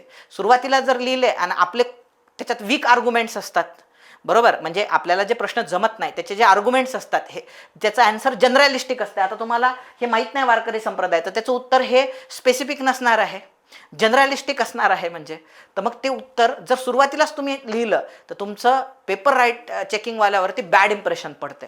आणि त्याच्यावर जर बॅड इम्प्रेशन पडलं, लक्षात घ्या, त्याच्यावर जर बॅड इम्प्रेशन पडलं तर तुमच्या बाकी प्रश्नांना जेवढे मार्क्स मिळायला पाहिजे त्याच्या मूडवर पण आहे ना मार्क्स देणं.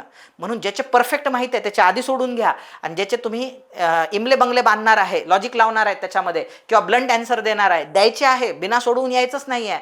एखादं एक्सेप्शनल जर सोडलं त्याच्यामध्ये, एखादा प्रश्न का काहीच लिहिता येत नाही सर, पेनच टेकवता येत नाही, सो मग त्याच्यात नका लिहू, चुकीचं लिहिल्यापेक्षा सोडून द्या तो प्रश्न, आणि त्याचा वेळ तुम्ही दुसऱ्या प्रश्नाला वापरा. म्हणजे 20 पैकी मी 2 प्रश्नांना मान्यता देईल तुम्हाला, 1 किंवा 2 प्रश्नाला सोडून द्या, पण 18 सोडवलेच गेले पाहिजे. सर मला त्यातले 12 येत होते, 6चे मग जनरेट करा आन्सर तुम्ही वेळेवरती. पण जवळपास 20 क्वेश्चन, काही एक्सेप्शन सोडता, तुम्हाला सोडवून झालेच पाहिजे, हे लक्षात ठेवा.